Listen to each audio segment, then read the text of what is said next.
व्याख्यामुद्रां करसरसिजैः पुस्तकं शङ्खचक्रे बिभ्रद्भिन्नस्फटिकरुचिरे पुण्डरीके निषण्णः अम्लानश्रीरमृतविशदैरंशभिप्लावयन् मामाविर्भूयादनगमहिमा मानसे वागधीशः नमस्ते प्राणेश प्रणतविभवाय मुनिमगाः नमस्वामिन् रामप्रियतमनमन् गुरुगुण नमस्तुभ्यं भीमप्रबलतमकृष्णेष्टभगवन् नमः श्रीमन्मध्वप्रदिश सुदृशन्नो जय जय श्रीगुरुभ्यो नमः नारायणं सुरगुरुं जगदेकनाथं भक्तप्रियं सकललोकनमस्कृतं च त्रैगुण्यवर्जितमजं विभुमाद्यमीशं वन्दे भवग्रम् अमरासुरसिद्धवन्द्यं नारायणं नमस्कृत्य नरं चैव नरोत्तमं देवीं सरस्वतीं व्यासं ततो जयमुदीरये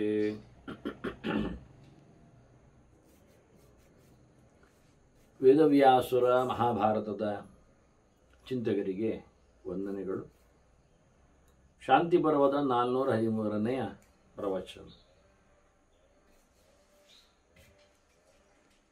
ಈಗಾಗಲೇ ಶಿವನ 1008 ನಾಮಗಳ ಬಗ್ಗೆ ಚಿಂತನೆ ಸಾಗಿದೆ. ಕೊನೆಗೆ ಇದರ ಬಗ್ಗೆ ದಕ್ಷ ಮಾಡಿದ ಈ ಚಿಂತನೆಯ ಬಗ್ಗೆ ಒಂದು ಮಾತು ಬರ್ತದೆ. ಈ ರುದ್ರಸ್ತವವು, ಈ ಶಿವಸ್ತುತಿ ಇದೇನಿದೆ ಇದು ಎತ್ತರದ ಕೃತಿ ಅನ್ನುವ ಹಾಗೆ ಮಾತಾಡಿದೆ. ಹೇಗೆ ಉದಾಹರಣೆ ಕೊಡ್ಲಿಕ್ಕೆ ಹೇಳುವಾಗ ಇದು ಶಿವನ ಸ್ತುತಿಯಲ್ಲಿ ಶ್ರೇಷ್ಠ.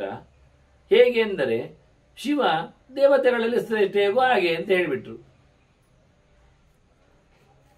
ಅಂದರೆ ವ್ಯಕ್ತಿಯೂ ಶ್ರೇಷ್ಠ, ಅವನ ಚಿಂತನೆಯೂ ಶ್ರೇಷ್ಠ ಅನ್ನುವ ಹಾಗೆ. ಯಥಾ ಸರ್ವೇಷು ದೇವೇಶು ವರಿಷ್ಠ ಭಗವಾನ್ ಶಿವ, ಎಲ್ಲ ದೇವತೆಗಳಲ್ಲಿ ದೊಡ್ಡವ ಶಿವ. ತಥಾ ಸ್ತವಃ ವರಿಷ್ಠೋಯಂ ಸ್ತವಾನಾಂ ಬ್ರಹ್ಮ ಸಂಹಿತ.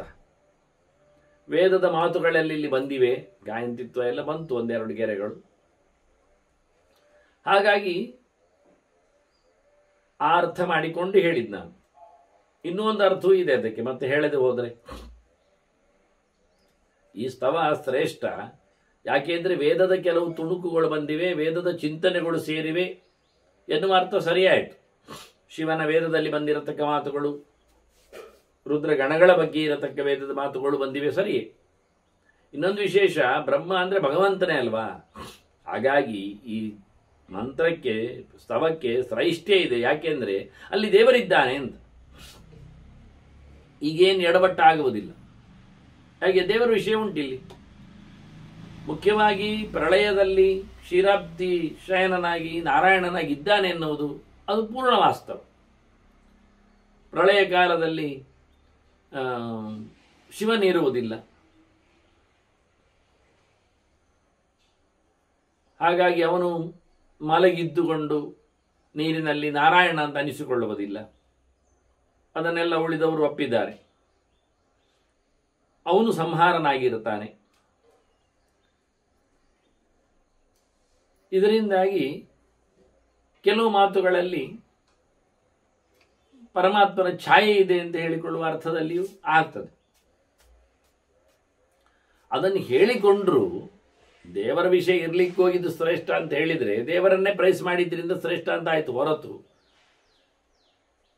ಮತ್ತೆ ಅದರಲ್ಲಿ ದೇವತೆಗಳಲ್ಲಿ ಶ್ರೇಷ್ಠರಾದ ಶಿವನಿಂದಾಗಿ ಅಂತ ಹೇಳಿಕೊಳ್ಳುವುದು ಮಾತು ತಪ್ಪಿ ಹೋಗ್ತದೆ. ಆಗ ಅಲ್ಲಿ ಮತ್ತೆ ಪುನಃ ಒಂದು ಮಾತುಂಟು. ಈ ಗೆರೆಯನ್ನು ನೀವು ಸೇರಿಸಿಕೊಂಡಾಗೆ ಪೂರ್ವಾರ್ಧದಲ್ಲಿಯೂ ಸಹ ಯಥಾ ಸರ್ವೇಶು ದೇವೇಶು ವರಿಷ್ಠ ಭಗವಾನ್ ಶಿವ ಅಂದಾಗ ಶಿವ ಪೂಜ್ಯನು ಅಂತ ಹೇಳುವ ಬದಲಿಗೆ ಭಗವಾನ್ ಶಿವ ಎನ್ನುವ ಅರ್ಥ ಮಾಡಿದ್ದಾರೆ. ದೇವರ ಹಾಗೆ ಅಂತ ಅರ್ಥ ಮಾಡುವುದು. ದೇವರು ಹೇಗೆ ದೊಡ್ಡವನೋ ಹಾಗೆ ಈ ಸ್ತೋತ್ರವು ದೊಡ್ಡದು. ಯಾಕೆ ಕೇಳಿದರೆ ಈ ಸ್ತೋತ್ರದಲ್ಲಿ ದೇವರ ಸುದ್ದಿ ಇದೆ, ಅದನ್ನು ದೇವರು ದೊಡ್ಡವನಿದ್ದಾಗೆ ಅಂತ ಹೇಳಲಿಕ್ಕೆ ಬರ್ತದೆ. ಇದೀಗ ಸಮಸ್ಯೆ ಆಗಲಿಲ್ಲ.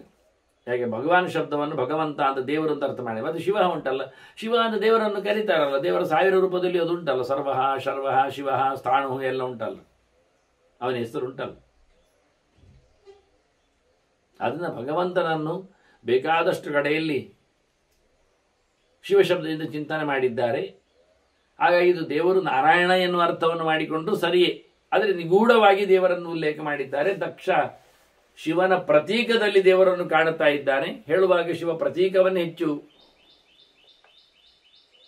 ಎಬ್ಬಿಸಿಕೊಂಡಿದ್ದಾನೆ ಮತ್ತು ಅವನು ಹೇಳಿಕೊಂಡಿದ್ದಾನೆ, ನಾನು ದೇವರನ್ನು ಕಾಣುತ್ತಾ ಇದ್ದೇನೆ ಅಂತ. ಅಲ್ಲದಿದ್ದಲ್ಲಿ ನೇರವಾದ ಅರ್ಥದಲ್ಲಿ ಈ ಸಮಸ್ಯೆಯನ್ನು ಪರಿಹಾರ ಮಾಡಲಿಕ್ಕೆ ಬರ್ತದೆ. ಮುಖ್ಯವಾಗಿ ದೊಡ್ಡವನು ಶಿವನು ದೇವತೆಗಳಲ್ಲಿ. ಈ ಸ್ತೋತ್ರವು ದೊಡ್ಡದು, ಶಿವಸ್ತುತಿ ಎನ್ನುವ ಅರ್ಥ ಇಲ್ಲಿ ಕಾಣುತ್ತದಲ್ಲ. ಇದು ಮಹಾಭಾರತಕ್ಕೆ ವಿರೋಧವಾಗಿದೆ. ಇದು ಮಹಾಭಾರತದಲ್ಲಿ ಬಂದದ್ದು. ಇನ್ನೊಮ್ಮೆ ಭೀಮನ ಬಗ್ಗೆ ಮಾತಾಡಿದಾಗ ವಾಯುರ್ಭೀಮೋ ಭೀಮನಾದೋ ಮಹೋಜಾಹ ಸರ್ವೇಶಾಂಚ ಪ್ರಾಣಿನಾಂ ಪ್ರಾಣಭೂತಃ ಅನಾವೃತ್ತಿರ್ದೇಹಿನಾಂ ದೇಹವಾದೇ ತಸ್ಮಾದ್ ವಾಯು ದೇವದೇವೋ ವಿಶಿಷ್ಟ ಅಂತೇಳಿ ಇದೇ ಭೀಷ್ಮರೇ ಮಾತಾಡಿದ್ದಾರೆ, ಅದನ್ನು ಹೇಳಿದ್ದಾರೆ. ಹಾಗಾಗಿ ಒಂದೇ ಶಾಂತಿ ಪರ್ವದಲ್ಲಿಯೇ ಎರಡು ಮಾತುಗಳು ಬಂದಿವೆ. ಇಲ್ಲಿ ಶ್ರೇಷ್ಠನಾದವನು ದೇವತೆಗಳಲ್ಲಿ ಶಿವ ಅಂತ, ಅಲ್ಲಿ ದೇವದೇವೋ ವಿಶಿಷ್ಟ ಹೇಳಿಕೊಂಡು ವಾಯುರ್ ಭೀಮಃ ಅಂತ ಹೇಳಿಕೊಂಡು ಭೀಮಸೇನ ಅಂದರೆ ವಾಯುತತ್ವ ಮುಖ್ಯ ಪ್ರಾಣ ಅಂತ ಅರ್ಥ. ಹಾಗಾಗಿ ಅಲ್ಲಿ ವಾಯುದೇವರಿಗೆ ಶ್ರೇಷ್ಠ ಹೇಳಿದೆ, ಇಲ್ಲಿ ಶಿವನಿಗೆ ಶ್ರೇಷ್ಠ ಹೇಳಿದೆ. ಹಾಗಾದ್ರೆ ಯಾವುದು ಇದು ಸರಿ? ಅದು ಅಲ್ಲಿಗೆ ಅದು ಸರಿ, ಇಲ್ಲಿಗೆ ಇದು ಸರಿ ಅಂದರೆ ಮಹಾಭಾರತ ಓದುಗರಿಗೆ ಏನು ಸರಿ ಆಗ್ತದೆ? ಅವರು ಎರಡು ಓದುವವರಲ್ಲ. ಅದನ್ನ ಮಹಾಭಾರತದ ವಾದ ಏನು? ಸಿಕ್ಕಿಬೀಳುವ ಕಥೆ ಹೀಗೆ. ಹೀಗಾಗಿ ಪೂರ್ವಾಪರ ವಿರೋಧ ಬರುವಾಗ ವಿಷಯವನ್ನು ಸಿದ್ಧಾಂತವನ್ನು ಸರಿಪಡಿಸಬೇಕು. ಹಾಗಾದ್ರೆ ಏನರ್ಥ? ಅವನನ್ನು ಬಿಟ್ಟು ಅಂತ ಅರ್ಥ, ಮತ್ತೆಂಥದಿಲ್ಲ. ಈಗ ಆಯುಧಾನಾಂ ಅಹಂ ವಜ್ರಂ ಅಂತಾನೆ ಕೃಷ್ಣ. ವಜ್ರ ಆಯುಧಗಳಲ್ಲಿ ಶ್ರೇಷ್ಠವೋ ಅಲ್ಲ ಗೊತ್ತುಂಟು ನಮಗೆ. ಮತ್ತೆ ಅದು ಚಕ್ರವನ್ನು ಬಿಟ್ಟು ಹೇಳಿದ್ದು ಅಂತ ಹೇಳ್ತೇವೆ ನಾವು, ಸುದರ್ಶನ ಮೃತೆ ಅಂತ ಹೇಳಿ. ಅದೆಲ್ಲ ಮಾಮೂಲಿ. ಕೆಲವು ಶಾಲೆಯಲ್ಲಿ ಕೆಲವು ಸಂಸ್ಥೆಯಲ್ಲಿ ಇವರು ಭಾರಿ ಶ್ರೇಷ್ಠ ದೊಡ್ಡವರು ಹೇಳ್ತಾರೆ. ಮತ್ತೆ ಅದು ಅವನನ್ನು ಬಿಟ್ಟು ಮಾರಾಯ ಹೇಳ್ತೇವೆ. ಭಾರಿ ಒಳ್ಳೆಯವನಿದ್ರೆ, ಒಳ್ಳೆ ಕೆಲಸ ಮಾಡಿದರೆ, ಒಳ್ಳೆ ಮ್ಯಾನೇಜರ್ ದಕ್ಷನಾಗಿದ್ರೆ ಅವರನ್ನು ಬಿಟ್ಟು ಹೇಳಿದ್ದೀವಿ. ಹೊಸಬ ಬಂದವನಿಗೆ ಒಂದು ಎಂಕರೇಜ್ ಮಾಡಲಿಕ್ಕೆ ಉಂಟಲ್ಲ. ಹಾಗೆ ಪ್ರಹ್ಲಾದ ನನ್ನ ಭಕ್ತರಲ್ಲಿ ದೊಡ್ಡವ ಅಂತ ಹೇಳಿಬಿಟ್ಟ ನರಸಿಂಹ. ಭವಾನೈ ಕಲು ಭಕ್ತಾನಂ ಸರ್ವೇಶಾಂ ಪ್ರತಿರೂಪ ದೃಕ್ ಅಂತ ಹೇಳಿ. ಅದು ವಾಸ್ತವ ಅಲ್ಲಲ್ಲ. ಹಾಗೆ ಕೆಲವೊಮ್ಮೆ ಆಯಾ ಕಡೆಯಲ್ಲಿ ಅಂತವರು ಅದನ್ನೇ ಹೇಳುವಂಥದ್ದು. ಪ್ರತಿಯೊಂದು ಕಡೆಯಲ್ಲಿಯೂ ಹೋದ ತಕ್ಷಣ ನೀನೇ ನನ್ನ ಕಂಪನಿಯಲ್ಲಿ ಭಾರಿ ಒಳ್ಳೆಯವನು ಅಂತ ಹೇಳಿಬಿಡ್ತಾರೆ. ಅದು ಸಹಜವಾಗಿಯೇ ವ್ಯಕ್ತಿಯನ್ನು ಪ್ರೈಸ್ ಮಾಡುವುದು, ಅವನನ್ನು ಎಂಕರೇಜ್ ಮಾಡೋದು, ಹುಮ್ಮಸ್ಸುಗೊಳಿಸಲಿಕ್ಕೆ, ಅವನನ್ನು ಬಹಳ ವಿಶೇಷವಾಗಿ ನೋಡಿಕೊಳ್ಳಲಿಕ್ಕೆ ಹೊರತು ವಾಸ್ತವ ಸಂಗತಿ ಅಲ್ಲ. ಹಾಗೆಂದು ಇಲ್ಲಿ ಎಲ್ಲ ದೇವತೆಗಳಲ್ಲಿ ಶಿವನೇ ಮೇಲ್ಪಟ್ಟವ ಅಂದಾಗ ಪ್ರಾಣದೇವರನ್ನು ಬಿಟ್ಟು ಹೇಳಿತ್ತು. ಅವರನ್ನು ಲೆಕ್ಕ ಮಾಡುವುದಿಲ್ಲ. ಲೆಕ್ಕ ಮಾಡದೆ ಹೇಳುವ ಕ್ರಮ, ಒಬ್ಬರನ್ನು ಬಿಟ್ಟು ಅಂತ ಹೇಳಿ ಹೇಳುವ ಕ್ರಮ. ಇದರಲ್ಲಿ ಭಾರತದಲ್ಲಿ ಒಂದು ಸರ್ತಿ ಮಾತ್ರ ಬಂದದ್ದಲ್ಲ. ಒಂದು ಸರ್ತಿ ಬಂದು ಇದು ಒಂದು ಸರ್ತಿ ಬಂದು ಯಾವುದಕ್ಕೆ ಮೊದಲು ಯಾವುದಕ್ಕೆ ಮುಂಚೂಣಿ ಅಂತ ಹೇಳ್ಬೋದಲ್ಲ. ಮೊದಲಿಂದ ಹಿಡಿದು ಭಾರತದಲ್ಲಿ ಕೊನೆವರೆಗೂ ಈ ಚಿಂತನೆ ಬರ್ತಾ ಉಂಟು. ಆರಂಭದಲ್ಲಿ ಕುಂತಿಗೆ ಯಮಧರ್ಮ ಮಗುವಾಗಿ ಹುಟ್ಟಿದ, ಮತ್ತೆ ಇನ್ನೊಂದು ಬೇಕು ಅಂದಾಗ ನನಗೆ ಅತ್ಯಂತ ಶ್ರೇಷ್ಠನಾದ ಒಬ್ಬ ದೇವತೆಯಿಂದ ಬರಬೇಕು ಮಗು ಅಂತ ಕೇಳಿಕೊಂಡಾಗ ಯಾರು ದೇವಶ್ರೇಷ್ಠ? ಆಗ ಮಾರುತಃ ಅಂತ ಹೇಳಿ ಒಂದು ಅರ್ಥ. ಅಶ್ವಮೇಧ ಕೃತಶ್ರೇಷ್ಠ, ಜ್ಯೋತಿಶ್ರೇಷ್ಠ ದಿವಾಕರ, ಬ್ರಾಹ್ಮಣೋ ದಿಪದಾಂ ಶ್ರೇಷ್ಠ, ದೇವಶ್ರೇಷ್ಠಸ್ತು ಮಾರುತಃ ಅಂತ ಹೇಳಿ ಭೀಮನನ್ನು ಪಡೆದದ್ದವರು ವಾಯುವಿನಿಂದ. ಹಾಗೆ ಏನಾಯಿತು? ದೇವತೆಗಳಲ್ಲಿ ಶ್ರೇಷ್ಠನಾದವನು ಎನ್ನುವುದು ಆಗ ನಿರ್ವಿವಾದವಾಗಿ ವಾದ ಮಾಡಿ ಯಾರಾಗಬಹುದು ಅಂತ ಕೇಳಿ ನನಗೆ ದೇವಶ್ರೇಷ್ಠನಿಂದ ಬೇಕು ಅಂತ ಹೇಳುವಾಗ ಯಾರು ದೇವಶ್ರೇಷ್ಠ ಅಂದರೆ ನಿರ್ಣಯ ಮಾಡಿದ್ದಾರೆ. ನಿರ್ಣಯ ಆಗದಿದ್ದರೆ ಸುಳ್ಳಾಗ್ತಿತ್ತು. ಇದು ಶ್ರೇಷ್ಠ ದೇವನಿಂದ ನನಗೆ ಬೇಕು ಅಂದಾಗ ಅವನು ದೇವಶ್ರೇಷ್ಠ ಅಲ್ಲ ಅಂತ ಆಗಿದ್ರೆ, ಸರ್ವೋತ್ತಮನಲ್ಲದಿದ್ದರೆ ದೇವತೆಗಳಲ್ಲಿ ಬೇರೆ ಯಾರೋ ಮಗುವನ್ನು ಪಡೆದ್ರೆ ಆ ಸಿದ್ಧಾಂತ ವಿರೋಧ ಆಗ್ತಿತ್ತು. ಅಲ್ಲಿ ಪ್ರಕರಣ ಬಂದದ್ದೇ ಹಾಗೆ. ಇದ್ದದ್ದರಲ್ಲಿ ದೇವತೆಗಳಲ್ಲಿ ದೊಡ್ಡವನಿಂದ ನಾನು ಪಡೀಬೇಕು ಮಗುವನ್ನು ಅಂತ ಕೇಳಿ ಕುಂತಿ ಕೇಳಿಕೊಂಡದ್ದು. ಅದಕ್ಕೆ ಇಂಥವನನ್ನು ಕರೆದ ಕ್ರಮ. ಇದು ಭಾರತವೇ ಹೇಳಿಕೊಂಡಿದೆ ಕಥೆಯನ್ನು ಹೇಳುವಾಗ ಸಂಭವ ಪರ್ವದಲ್ಲಿ. ಆದ್ರಿಂದ ಅಲ್ಲಿ ಇಲ್ಲಿ ಮಾತ್ರ ಅಲ್ಲ, ಎಲ್ಲ ಕಡೆಯೂ ಪ್ರಾಣನ ಜೈಷ್ಠ್ಯ, ಶ್ರೈಷ್ಠ್ಯ, ಅವನ ಪಾರಮ್ಯ, ಸರ್ವೋತ್ತಮತ್ವ, ಅವನಲ್ಲಿ ಯಾವುದೇ ರೀತಿಯಾದಂತಹ ಕುಂದು ಕೊರತೆಗಳು ಇಲ್ಲ, ದೋಷ ದೂರನಿದ್ದಾನವ, ಜೀವಜಾತಗಳಲ್ಲೇ ಪೂರ್ಣವಾದ ಗುಣಗಳಿಂದ ತುಂಬಿದವನು ಎನ್ನುವುದು ಸರ್ವಾತ್ಮನ ಸರ್ವತ್ರ. ಅಹಂ ವೈಶ್ವಾನರೋ ಭೂತ್ವ ಪ್ರಾಣಿನಾಂ ದೇಹವಾಶಿತ ಪ್ರಾಣಾಪಾನ ಸಮಾಯುಕ್ತ ಹೇಳಿ ಪ್ರತಿಯೊಬ್ಬರಲ್ಲಿಯೂ ಬದುಕು ಅಂದರೆ, ಲಿವಿಂಗ್ ಅಂದರೆ ಊಟೋಪಚಾರಗಳಿಂದಲೇ, ಊಟ ನೀರು ಅದನ್ನೆಲ್ಲ ಕರಗಿಸುವುದು, ವ್ಯವಸ್ಥೆ ಮಾಡುವುದು ಭಗವಂತ ಪ್ರಾಣನ ಜೊತೆಯಲ್ಲಿ. ಮತ್ಯಾರು ಬೇಕಾಗಿಲ್ಲ. ಬದುಕಲಿಕ್ಕೆ ಕಾರಣ ಅಶನ, ಅದರ ವ್ಯವಸ್ಥೆ ಭಗವಂತ ಮತ್ತೆ ಪ್ರಾಣಾಪಾನರ ಕೈಯಲ್ಲಿರು.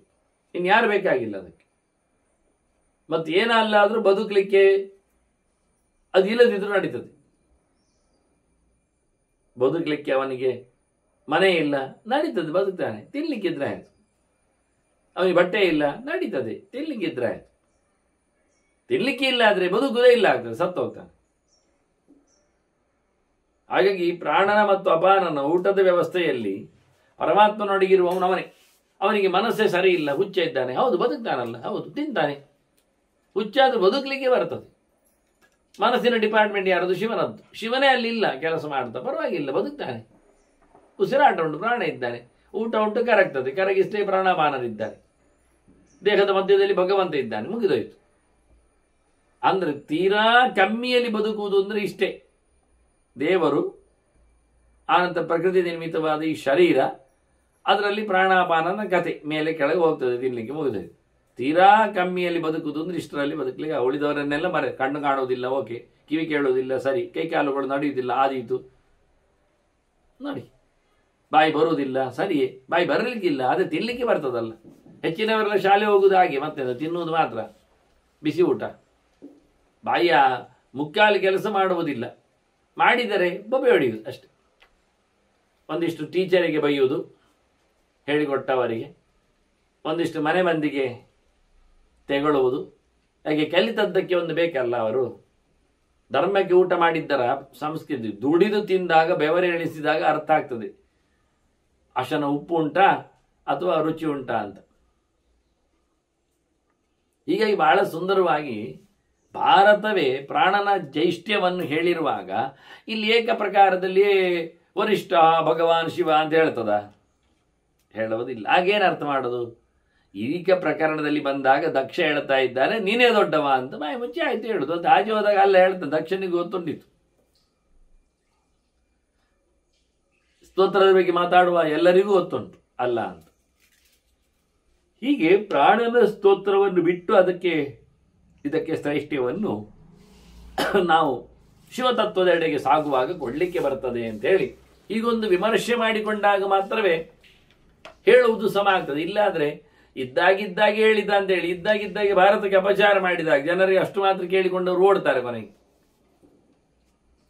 ಇತ್ತೀಚೆಗೆ ನಾನು ಪುಸ್ತಕ ಪರ್ಚೇಸ್ ಮಾಡುವವರ ಹತ್ತಿರದಲ್ಲಿ ನೋಡಿದ್ದೆ, ಶಿವಸ್ತುತಿ ಮತ್ತೆ ನರಸಿಂಹಸ್ತುತಿ ಒಟ್ಟಿಗೆ ಮುದ್ರಣಗೊಂಡಿತ್ತು. ಅದಕ್ಕೆ ಒಬ್ಬರೇ ಆಥರ್, ಕೃತಿಕಾರ, ಒಬ್ಬನೇ ಅನುವಾದಕಾರರು ಇದ್ರು, ಅದಕ್ಕೆ ವ್ಯಾಖ್ಯಾನಕಾರರು ಒಬ್ಬರು ಇದ್ದಾರೆ. ಹೀಗಾಗಿ ಅದನ್ನು ಪಡೆಯುವಾಗ ಜನ ಅದಕ್ಕೆ ನರಸಿಂಹಸ್ತುತಿ ಮತ್ತು ಶಿವಸ್ತುತಿ ಅಂತ ಬರೆದಿದೆ ಹೆಡ್ಡಿಂಗ್. ಶಿವಸ್ತುತಿ ಮಾತ್ರ ಇಲ್ವಾ ಅವ್ರಿಗೆ ಹೇಳೋದು. ನಾನು ಅದಕ್ಕೆ ನಿನ್ನೆ ಹೇಳಿದೆ, ವೈಷ್ಣವರು ಶಿವನನ್ನು ಅಥವಾ ಶೈವರನ್ನು ದೂರ ಮಾಡಲಿಕ್ಕೆ ಹೋಗುವುದಿಲ್ಲ. ಅವರು ಸ್ಥಾನಮಾನ ಎಲ್ಲ ಕೊಟ್ಟಿದ್ದಾರೆ. ಆದರೆ ಶೈವರು ಮಾತ್ರ ವೈಷ್ಣವರನ್ನು ಒಪ್ತಾ ಇಲ್ಲ. ಅವರು ಹರಿವಾಣ ಹೇಳುವುದಿಲ್ಲ, ಹರವಾಣ ಹೇಳಬೇಕು ಅಂತಾರೆ. ಅಚ್ಯುತಾಯನಮ ಅನಂತಾಯನಮ ಗೋವಿಂದಾಯನಮ ಹೇಳಲಿಕ್ಕೆ ಹೋಗುವುದಿಲ್ಲ. ಸರ್ವದೇವ ನಮಸ್ಕಾರ ಕೇಶವ ಪ್ರತಿಯಚ್ಯುತಿ ಎನ್ನುವುದನ್ನು ಬಂದ್ ಮಾಡ್ತಾರೆ ಅವರು. ಕೇಶವಾಯ ಸ್ವಾಹ ನಾರಾಯಣ ಸ್ವಾಹ ಅಂತೇಳಿ ಆಚಮನಕ್ಕೆ ತೆರಳುವುದಿಲ್ಲ. ಕೃಷ್ಣ ಮೆಟ್ಟಿದ ಮಣ್ಣನ್ನು ಮೆತ್ತಿಕೊಳ್ಳುವುದಿಲ್ಲ, ಮುಟ್ಟಿಕೊಳ್ಳುವುದಿಲ್ಲ. ಇವರು ಹೋಮ ಹವನ ಮಾಡಿದಾಗ ಭಸ್ಮವನ್ನು ಹಾಕೊಳ್ಳುತ್ತಾರೆ. ಅದು ಶಿವನಿಗೆ ಸಂಬಂಧಪಟ್ಟದ್ದು ಬೂದಿ ಮುಟ್ಟದವರು ಇರುತ್ತಾರೆ. ಏನಿಲ್ಲಪ್ಪ. ಹಾಗಾಗಿ ಬಹಳ ವಿಶಿಷ್ಟವಾಗಿ ಈ ಉಪಾಸನೆಯ ಬಗ್ಗೆ ಮಾತಾಡುವಾಗ ಒಂದು ಮಾತು ಬರ್ತದೆ. ಇದು ಶಾಸ್ತ್ರಗಳಲ್ಲಿ, ದರ್ಶನಗಳಲ್ಲಿ ತೆರೆದ ವಿಷಯಗಳು. ದೇವರನ್ನು ಮಾತಾಡಿಸಿದರೆ ನಮ್ಮ ಬದುಕು ಹಸನಾಗಲಿಕ್ಕುಂಟು ಎನ್ನುವುದು ಸತ್ಯ. ಹೇಗೆ ದೇವರನ್ನು ನಾವು ಪ್ರಸನ್ನೀಕರಿಸುವುದು ಅಂದಾಗ ಅದಕ್ಕೆ ಬೇಕಾಗಿರತಕ್ಕ ಸಾಧನೆಗಳು, ಜಪ, ತಪ, ಅನುಷ್ಠಾನ, ಪೂಜೆ, ಪುನಸ್ಕಾರ, ವ್ರತ, ನಿಯಮ, ತೀರ್ಥಯಾತ್ರೆ, ಇವೆಲ್ಲ ಪ್ರವಚನ, ಇದೆಲ್ಲ ಬಂದದ್ದು. ಇಲ್ಲ ನಾನೇ ದೇವರಲ್ವಾ, ಆಯ್ತು ಬಿಡು, ನೀನೇ ದೇವರು, ಸರಿ, ಏನಾಯ್ತು ಈಗ ನೀ ಮೋಕ್ಷ ಆಗೋದು ಬೇಡವಾ? ನೀನೇ ದೇವರಾಗೋದು ಬೇಕಾ ಬೇಡವೋ? ಬೇಕಪ್ಪ. ಮತ್ತೆ ದೇವರಾಗಲಿಕ್ಕೆ ಸುಮ್ಮನೆ ಕೂತ್ರೆ ಆಗ್ತದ? ಆಗುದಿಲ್ಲ. ಹಾಗೆ ನಾನೇ ದೇವರು ಅಂತ ಹೇಳಿ ಇಡೀ ಜಗತ್ತೇ ಹೇಳಿಕೊಂಡು ಕೂತರು ದೇವರಾಗ್ತದ? ಆಗ್ತದೆ ಅಂತ ಆಗಿದ್ರೆ ನಾನೇ ದೇವರು ಎನ್ನುವುದು ನೀವೇನ್ ಮಾಡಬೇಕಾಗಿಲ್ಲ. ಊಟ ಬೇಡ, ಹೇಗೆ ಸತ್ತರೆ ದೇವರಾಗ್ತೀರಲ್ಲ ನೀವು, ಮತ್ತೆ ಎಂತ ಕರ್ಮಕ್ಕೆ ನೀವು ಊಟ ಮಾಡುದು, ಈ ತೊಂದರೆಯಲ್ಲಿ ಕೂತ್ಕೊಳ್ಳೋದು, ಈ ಒದ್ದಾಟ ಯಾಕೆ ನಿಮಗೆ, ಈ ಸಂಪಾದನೆ, ಈ ಕೈಕಾಲ ಮುರಿತ? ದೇವರಲ್ವಾ, ಆಗಿಬಿಡಿ. ಮಾಸ್ ಇಲ್ಲ ಆಗಲ್ಲ, ಅದು ನಾನು ದೇವರು ಅಂತ ಆಗಬೇಕಾದ್ರೆ ಅದು ನಿರ್ಗುಣ ಬ್ರಹ್ಮನ ಬಗ್ಗೆ ತಿಳಿಬೇಕಾದ್ರೆ ಸಗುಣ ಬ್ರಹ್ಮನ ಉಪಾಸನೆ ಆಗಬೇಕು ಅಂತ ಇದು ವಿಚಿತ್ರವಾದ ಒಂದು ದರ್ಶನವನ್ನು ಎದುರಿಟ್ಟು. ಅಂದ್ರೇನು ಅಂದ್ರೆ ಸಗುಣ ಬ್ರಹ್ಮ ಯಾರದು? ಅದು ಕೃಷ್ಣ, ರಾಮ, ಇವರೆಲ್ಲ ಸಗುಣ ಬ್ರಹ್ಮನಂತೆ. ಅದು ಹೇಗಾಯ್ತು ಮಾರ್ರೆ ಅವರು? ನಾವು ಒಂದು ದಿವಸದ ಗುಣ ಬ್ರಹ್ಮ ಆಗ್ಬೋದಾ? ಅದೆಲ್ಲ ಪ್ರಶ್ನೆ ಕೇಳಬಾರ್ದು ನೀವು. ಆಯ್ತು ಮಾರ್ರೆ, ಹಾಗಾದ್ರೆ ನೀವು ದೇವರಾಗಲಿಕ್ಕೆ ಮೊದಲು ದೇವರ ಪೂಜೆ ಮಾಡ್ಬೇಕು ನೀವು, ಅಲ್ವಾ? ಹೌದು. ಆಗ ದೇವರು ಇದ್ದಾರೆ. ಹಾಗಾದ್ರೆ ಇದ್ದಾರೆ. ಯಾರು? ಕೃಷ್ಣರಾಮ ಎಲ್ಲ. ಸರಿ, ಹಾಗಾದ್ರೆ ನಮಗೂ ಕೃಷ್ಣರಾಮ ಎಲ್ಲ ಪೂಜಾರಹರು. ನಾನು ದೇವರ ಅಲ್ಲ ಹೇಳುವವರಿಗೂ, ನಾನು ದೇವರ ಹೌದು ಹೇಳುವವರಿಗೂ ಕೃಷ್ಣರಾಮರು ಪೂಜಾರವರು. ಹೌದಾದ್ರೆ ನಾವಿಬ್ರು ಒಂದು ಒಟ್ಟಾಗುವ, ಏನು ಕೃಷ್ಣರಾಮರನ್ನು ಪೂಜಿಸುವ. ಈಗ ನೀವು ದೇವರಾಗ್ತೀರಲ್ಲ, ಮತ್ತೆ ಹಾಕಿಕೊಳ್ಳಿ. ನಾವು ಆಗುದಿಲ್ಲಲ್ಲ, ಬಿಡ್ಕೊಳ್ಳುವ. ಆ ಸುದ್ದಿ ಬಿಡಿ, ಕೊನೆಯ ಸುದ್ದಿ ಬಿಡಿ. ನಡುವೆ ಸುದ್ದಿ ಉಂಟಲ್ಲ, ಅದು ಎಲ್ಲರಿಗೂ ಕಾಮನ್ ಅಲ್ವಾ? ಹಾಗಾದ್ರೆ ಈಗ ಗಲಾಟೆ ಮಾಡಬೇಡಿ. ಈಗ ಕ್ರಮ ಪ್ರಕಾರವಾಗಿ ಕೃಷ್ಣರಾಮರ ಪೂಜೆ ಎಲ್ಲ ಮಾಡ್ಕೊಂಡು ಬನ್ನಿ. ಈಗ ಶುದ್ಧವಾಗಿ ವ್ಯವಹಾರ, ಇದು ವ್ಯವಹಾರ ಪ್ರಪಂಚ ಹೇಳಿದವರು.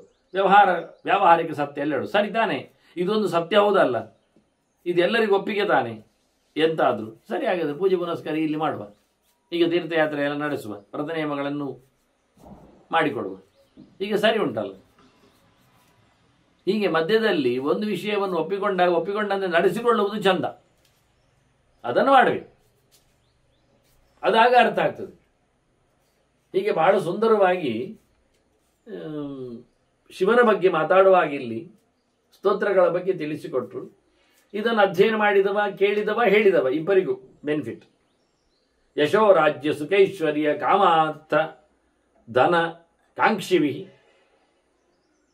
ಕೀರ್ತಿಶಾಲಿ ಆಗಬೇಕು ಅನ್ನಲಿ, ರಾಜ್ಯ ಸಿಗಬೇಕು ಅಂತ ಆಗಲಿ, ಸುಖ ಬರಲಿ ಅಂತಿರಲಿ, ಒಡೆತನಕ್ಕೆ ಸೇರ್ತೇನೆ ಅಂತ ಆಗಲಿ, ಅಥವಾ ಬಯಸಿದ್ದೆಲ್ಲ ಬರಬೇಕು, ಸರಿ ಸಂಪತ್ತು ಬರಬೇಕು, ಮತ್ತೆ ದುಡ್ಡು ಸಿಗಬೇಕು.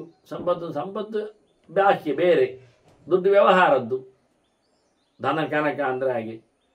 ಇವನ್ನೆಲ್ಲ ಬಯಸುವವರೆಲ್ಲರೂ ಸಹ ಈ ಜಗತ್ತನ್ನು ನೋಡಿಕೊಳ್ಳತಕ್ಕ ಶಿವನಲ್ಲಿ ಪ್ರಾರ್ಥನೆಯನ್ನು ಮಾಡಲಿಕ್ಕುಂಟು. ಶ್ರೋತವ್ಯ ಭಕ್ತಿ ಮಾಸ್ತಾಯ ವಿದ್ಯಾ ಕಾಮೈಶ್ಚ ಯತ್ನತ. ಇನ್ನೊಂದು ಬಿಟ್ಟು ಹೋದದ್ದು ವಿದ್ಯೆ ಕೇಳೋದು. ಮತ್ತೆ ವಿದ್ಯೆ ಕೇಳುವವನು ಸಹ ಶಿವಚಿಂತನೆ ಮಾಡಲಿಕ್ಕೆ ಉಂಟು. ಅದು ಯಾಕೆ ಪ್ರತ್ಯೇಕ ಹೇಳಿದಂದ್ರೆ ಅದು ಅದರಲ್ಲಿ ಸೇರುವುದಿಲ್ಲ ರೀ. ಯಾಕೆ? ವಿದ್ಯೆ ಬೇಕು ಅಂತ ಕೇಳಿದವನಿಗೆ ಬೇರೆ ಎಲ್ಲ ಬೇಕು ಕೇಳಲಿಕ್ಕೆ ಬರುವುದಿಲ್ಲ. ವಿದ್ಯೆವೇ ಕೇಳಿಕೊಂಡು ರಾಜ್ಯ ಬೇಕು ಅಂದರೆ ಅವನು ಸುಸ್ತು ಹೊಡಿತಾನೆ. ವಿದ್ಯೆವೇ ಕೇಳಿಕೊಂಡು ದುಡ್ಡು ಬೇಕು ಅಂದರೆ ಅದರ ಬೆನ್ನೆಯಿಂದ ಹೋಗ್ತಾನೆ, ವಿದ್ಯೆ ಬರುವುದಿಲ್ಲ. ವಿದ್ಯೆವೇ ಕೇಳಿ ಸುಖ ಕೇಳಿಕೊಂಡ್ರೆ ಅವನು ಸುಖ ಆಗುವುದಿಲ್ಲ, ವಿದ್ಯೆ ಕಷ್ಟದಲ್ಲಿ ಪಡಿಬೇಕಾದ್ದು. ನಾನು ಮಲಗಿದ್ದಾಗ ಎಲ್ಲ ಮಂಡೆಗೆ ಹತ್ತಲಿ, ಮಲಗಿದ್ದಾಗ ಮಂಡೆ ಹತ್ತುವುದು ಏನು ಅಷ್ಟೇ, ಮತ್ತೆಂದು ಇಲ್ಲ. ಕರ್ಮ ಧೂಳು ಅಲ್ಲಿತ್ತು ಮಾಡಿ ಪ್ರಯೋಜನ ಎಂತ ಉಂಟ್ರಿ?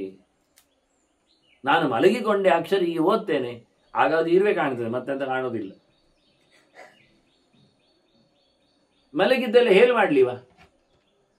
ಹಾಗಿದ್ರೆ ಎಲ್ಲ ಮಲಗಿದ್ದಲ್ಲೇ ಮಾಡಿ, ಮಲಗಿದ್ದಲ್ಲೇ ಹೋಗ್ಲಿ, ಎದ್ದು ನಿಲ್ಲುವುದು ಬೇಡ. ಪಿಂಗಣ ಹೊಚ್ಚಿಕೊಂಡು ಹೋಗ್ಲಿ, ಉರುಳು ಸೇವೆ ಮಾಡಿಕೊಂಡು ಹೋಗ್ಲಿ. ದೇವರು ಯಾಕೆ ಕೈಕಾಲುಗಳನ್ನು ಕೊಟ್ಟದ್ದು? ಅದನ್ನ ಪ್ರಯೋಜನ ಇಲ್ಲದ ಕೆಲಸ. ವಿದ್ಯೆ ಅಂದಾಗ ಅದು ಕಷ್ಟಪಟ್ಟು ಕುಳಿತು ಪಡೆಯಬೇಕಾದ ಸಂಗತಿ. ಅದಕ್ಕೋಸ್ಕರ ಪ್ರತ್ಯೇಕವಾಗಿಟ್ಟ. ಒಂದೊಮ್ಮೆ ವಿದ್ಯೆ ಬೇಕಾದವರು ಸಹ ಶಿವನನ್ನು ಮಾತಾಡಿಸಿ. ವ್ಯಾಧಿತೋ ದುಃಖಿತಃ ದೀನಃ ಚೋರಗ್ರಸ್ತಃ ಭಯಾರ್ಜಿತಃ ರಾಜಕಾರ್ಯಾಭಿಯುಕ್ತೋ ವಾ ಮುಚ್ಯತೆ ಮಹತೋ ಭಯ. ಯಾವುದೇ ಪ್ರಕಾರವಾದ ಸಂಕಟದಿಂದಲೂ ಇವನಿಗೆ ಮುಕ್ತನಾಗ್ತಾನೆ ನೋಡಿ. ರೋಗ ಇದ್ದರೆ ಸ್ತೋತ್ರ ಹೇಳಿ ರೋಗ ಹೋಗ್ತದೆ. ಎಷ್ಟೇ ದೊಡ್ಡ ರೋಗ ಆಗಲಿ, ಮತ್ತು ಯಾವುದೋ ಸಂಕಟ ದುಃಖ ಇದೆ, ಅದಕ್ಕೆ ಸಮಸ್ಯೆ ಬಂದಿರ್ತದೆ, ಆ ಸಮಸ್ಯೆ ನಿವೃತ್ತಿ ಆಗ್ತದೆ. ಬಡತನ ಇದೆ, ಸರಿ ಬಡತನ ಹೋಗ್ತದೆ, ದುಡ್ಡು ಸಿಗ್ತದೆ ಹೇಳಿದ್ದಲ್ಲ. ಕಳ್ಳ ಉಪದ್ರ ಮಾಡಿದ್ದಾನೆ, ಅವನೇ ದೂರ ಹೋಗ್ತಾನೆ. ಸ್ತೋತ್ರ ಹೇಳಿಬಿಡಿ.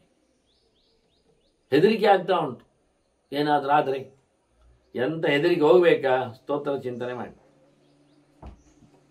ರಾಜನ ಕೆಲಸ ಆಗಲಿಕೊಂಡು ಸರ್ಕಾರಿ ಕೆಲಸ ಎಲ್ಲ ನಿಂತೋಗಿದೆ, ಅರ್ಧಂಬರ್ಧ ಆಗಿದೆ, ಆಗ್ತದೆ, ಸ್ತೋತ್ರ ಹೇಳಿಕೊಳ್ಳಿ ಅಂತ. ಎಂಥ ದೊಡ್ಡ ಮಟ್ಟಿನ ಆಪತ್ತಿದ್ರೂ ಸಹ ಶಿವನ ಚಿಂತನೆಯಿಂದ ಆಪತ್ತನ್ನು ನಾವು ದಾಟಲಿಕ್ಕೆ ಬರ್ತದೆ. ಅನೇನೈವತ್ತು ದೇಹೇನ ಗಣಾನಾಂ ಸಮತಾ ಭವೇತ್.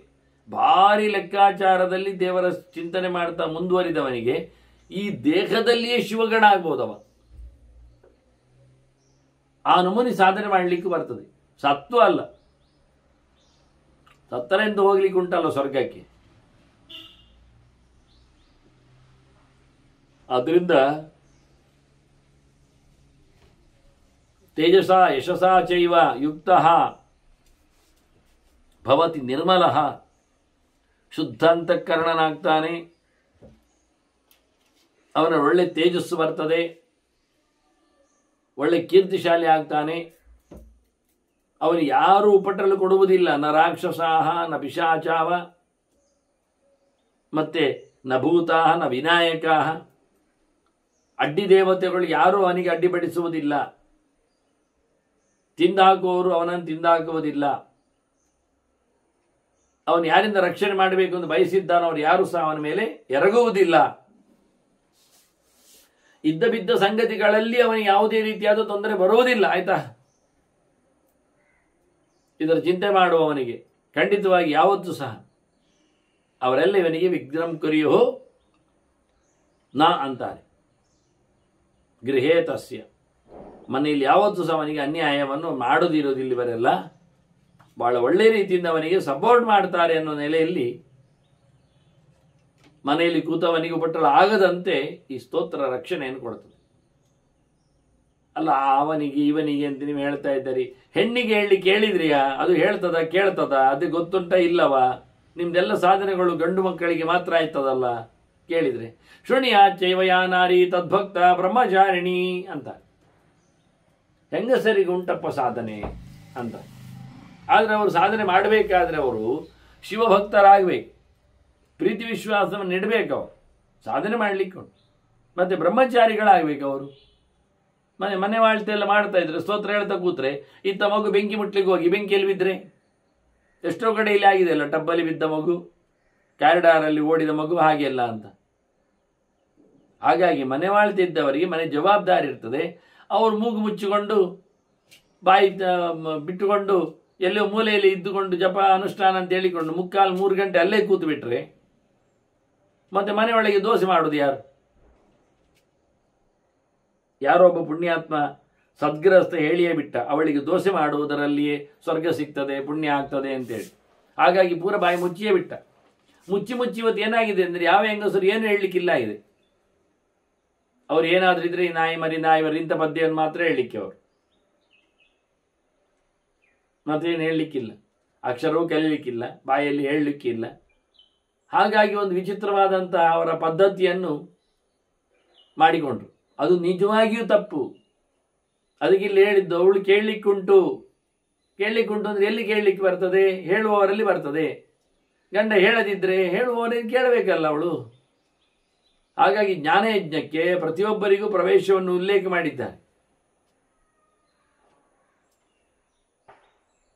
ಅವಳಿಗೆ ಅಪೇಕ್ಷೆ ಇರಬೇಕು, ದೇವರ ಸುದ್ದಿ ಕೇಳಲಿಕ್ಕೆ ಅವಳು ಇಷ್ಟಪಡಬೇಕು. ಇದು ಬಲಾತ್ಕಾರದ ಊಟ ಅಲ್ಲ, ಅದಕ್ಕೋಸ್ಕರ ಹೇಳಿದ್ದವರು. ಈ ರೀತಿಯಾಗಿ ಪ್ರತಿಯೊಬ್ಬರಿಗೂ ಇದರ ಮೇಲಿನ ಚಿಂತನೆಯ ಸ್ವಾತಂತ್ರ್ಯ ಇದೆ. ಕೇಳಬಾರದು, ಬರಬಾರದು, ನೋಡಬಾರದು ಅಂತ ನಿರ್ಬಂಧ ಇಲ್ಲ. ಯಾವಾಗ ಕೇಳಲಿಕ್ಕೆ ಎಂದು ಓದಬೇಕಿದನ್ನು ಚಿಂತನೆ ಕ್ರಮ ಹೇಗೆಂದ್ರೆ ಪಿತೃಭಕ್ಷೆ ಮಾತೃಭಕ್ಷೇವ ಅಂತಾರೆ. ಪೂಜ್ಯ ಭವತಿ ದೇವತ್. ಇದನ್ನೆಲ್ಲ ತಿಳಿದುಕೊಂಡವಳಿಗೆ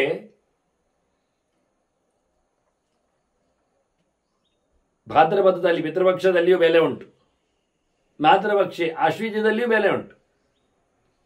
ಅವಳು ಹೆಣ್ಣಾದ್ರಿಂದ ಶಿವನನ್ನು ತಿಳ್ಕೊಂಡದ್ರಿಂದ ಪಾರ್ವತಿಗೆ ಇಷ್ಟ ಆದ್ಲು. ಅವಳು ಶಿವನನ್ನು ತಿಳ್ಕೊಂಡಿದ್ದರಿಂದ ಪಿತೃಪತಿಯಾದ ಶಿವನು ಇದ್ದಾನೆ ಪಿತೃಪತಿಯಾಗಿ ಅವನಿಗೆ. ಹಾಗಾಗಿ ಪಿತೃಗಳಿಗೂ ಸಹ ಪಿತೃಪಕ್ಷದಲ್ಲಿ ಹೇಳಿದ್ದರಿಂದ ತೃಪ್ತಿ ಆಯಿತು. ಅದರಿಂದ ಯಾವತ್ತೇ ಹೇಳಿಕೊಳ್ಳಿ, ಪಿತೃಪಕ್ಷದಲ್ಲಿ ಶುರು ಮಾಡಲಿ, ಮಾತೃಪಕ್ಷದಲ್ಲಿ ಮುಗಿಲಿ. ಭಾದ್ರಪದ 15 ದಿವಸ ಮುಗಿದ ತಕ್ಷಣ ಮಾತೃಪಕ್ಷ 10 ದಿನ 15 ದಿವಸ ಹುಣ್ಣಿಮರೆ. ಹಾಗೆ ಪ್ರಕೃತಿ ಮಾತೆಯ ಆರಾಧನೆಯ ಕಾಲದ. ಇದರಿಂದಾಗಿ ಎರಡನ್ನು ಸಹ ಹೇಳುವ ಕಾಲವನ್ನು ಚಿಂತನೆಯಲ್ಲಿ ತಂದಿಟ್ಟು ಎಲ್ಲರಿಗೂ ಇದನ್ನು ಹೇಳುವ ಕೇಳುವ ಯೋಗ್ಯತೆ ಇದೆ ಅಂತ ಸಾರಿದ್ದಾರೆ. ಮನಸಾ ಚಿಂತಿತಂ ಯಸ್ಯ ಯಸ್ಯ ವಾಚಾ ಅನುಕೀರ್ತಿತಂ ಸರ್ವಂ ಸಂಪದ್ಯತೆ ತಸ್ಯ ತಸ್ಯ ಸರ್ವಾಣಿ ಕರ್ಮಾಣಿ ಸಿದ್ಧಿಂ ಗಚ್ಚಂತಿ. ವಾಸ್ತವವಾಗಿ ಚಿಂತನೆ ಮಾಡಿದರೆ, ಸ್ತೋತ್ರವನ್ನು ಅನುಸಂಧಾನಕ್ಕೆ ತಂದರೆ ತ್ರಿವರ್ಗ ಜನಿತವಾದ ಪಾಪಗಳು ನಿವೃತ್ತಿ ಆಗ್ತವೆ. ಕಾಯಿಕ, ವಾಚಿಕ, ಮಾನಸಿಕ ಎನ್ನುವ ನೆಲೆಯಂತೆ ಅದು ಹಿಂದಕ್ಕೆ ಆಗಿದ್ರು. ಇದು ದೇವರ ಅನುಗ್ರಹದ ವಿಶೇಷ. ಸರ್ವಂ ಸಂಪದ್ಯತೆ ತಸ್ಯ, ಎಲ್ಲ ಅವನ ಕೆಲಸಗಳು ಆಗಿ ಹೋಗ್ತವೆ. ಮನಸಾ ಚಿಂತಿತಂತಸ್ಯ ಯಸ್ಯ ಹೆಚ್ಚ ವಾಚಾನುಕೀರ್ತಿತ, ಬಾಯಲ್ಲಿ ಹೇಳಿದ್ದು ಮನಸ್ಸಿನಲ್ಲಿ ಯೋಚನೆ ಮಾಡಿತ್ತು. ಹೀಗೆ ಬಹಳ ಸುಂದರವಾಗಿ ತ್ರಿಕರಣಪೂರ್ವಕವಾದ ಫಲವನ್ನು ಕೊಡುವಲ್ಲಿ ಸಮರ್ಥವಾದದ್ದು ಈ ಸ್ತುತಿ ಅಂತ ಹೇಳ್ತಾರೆ.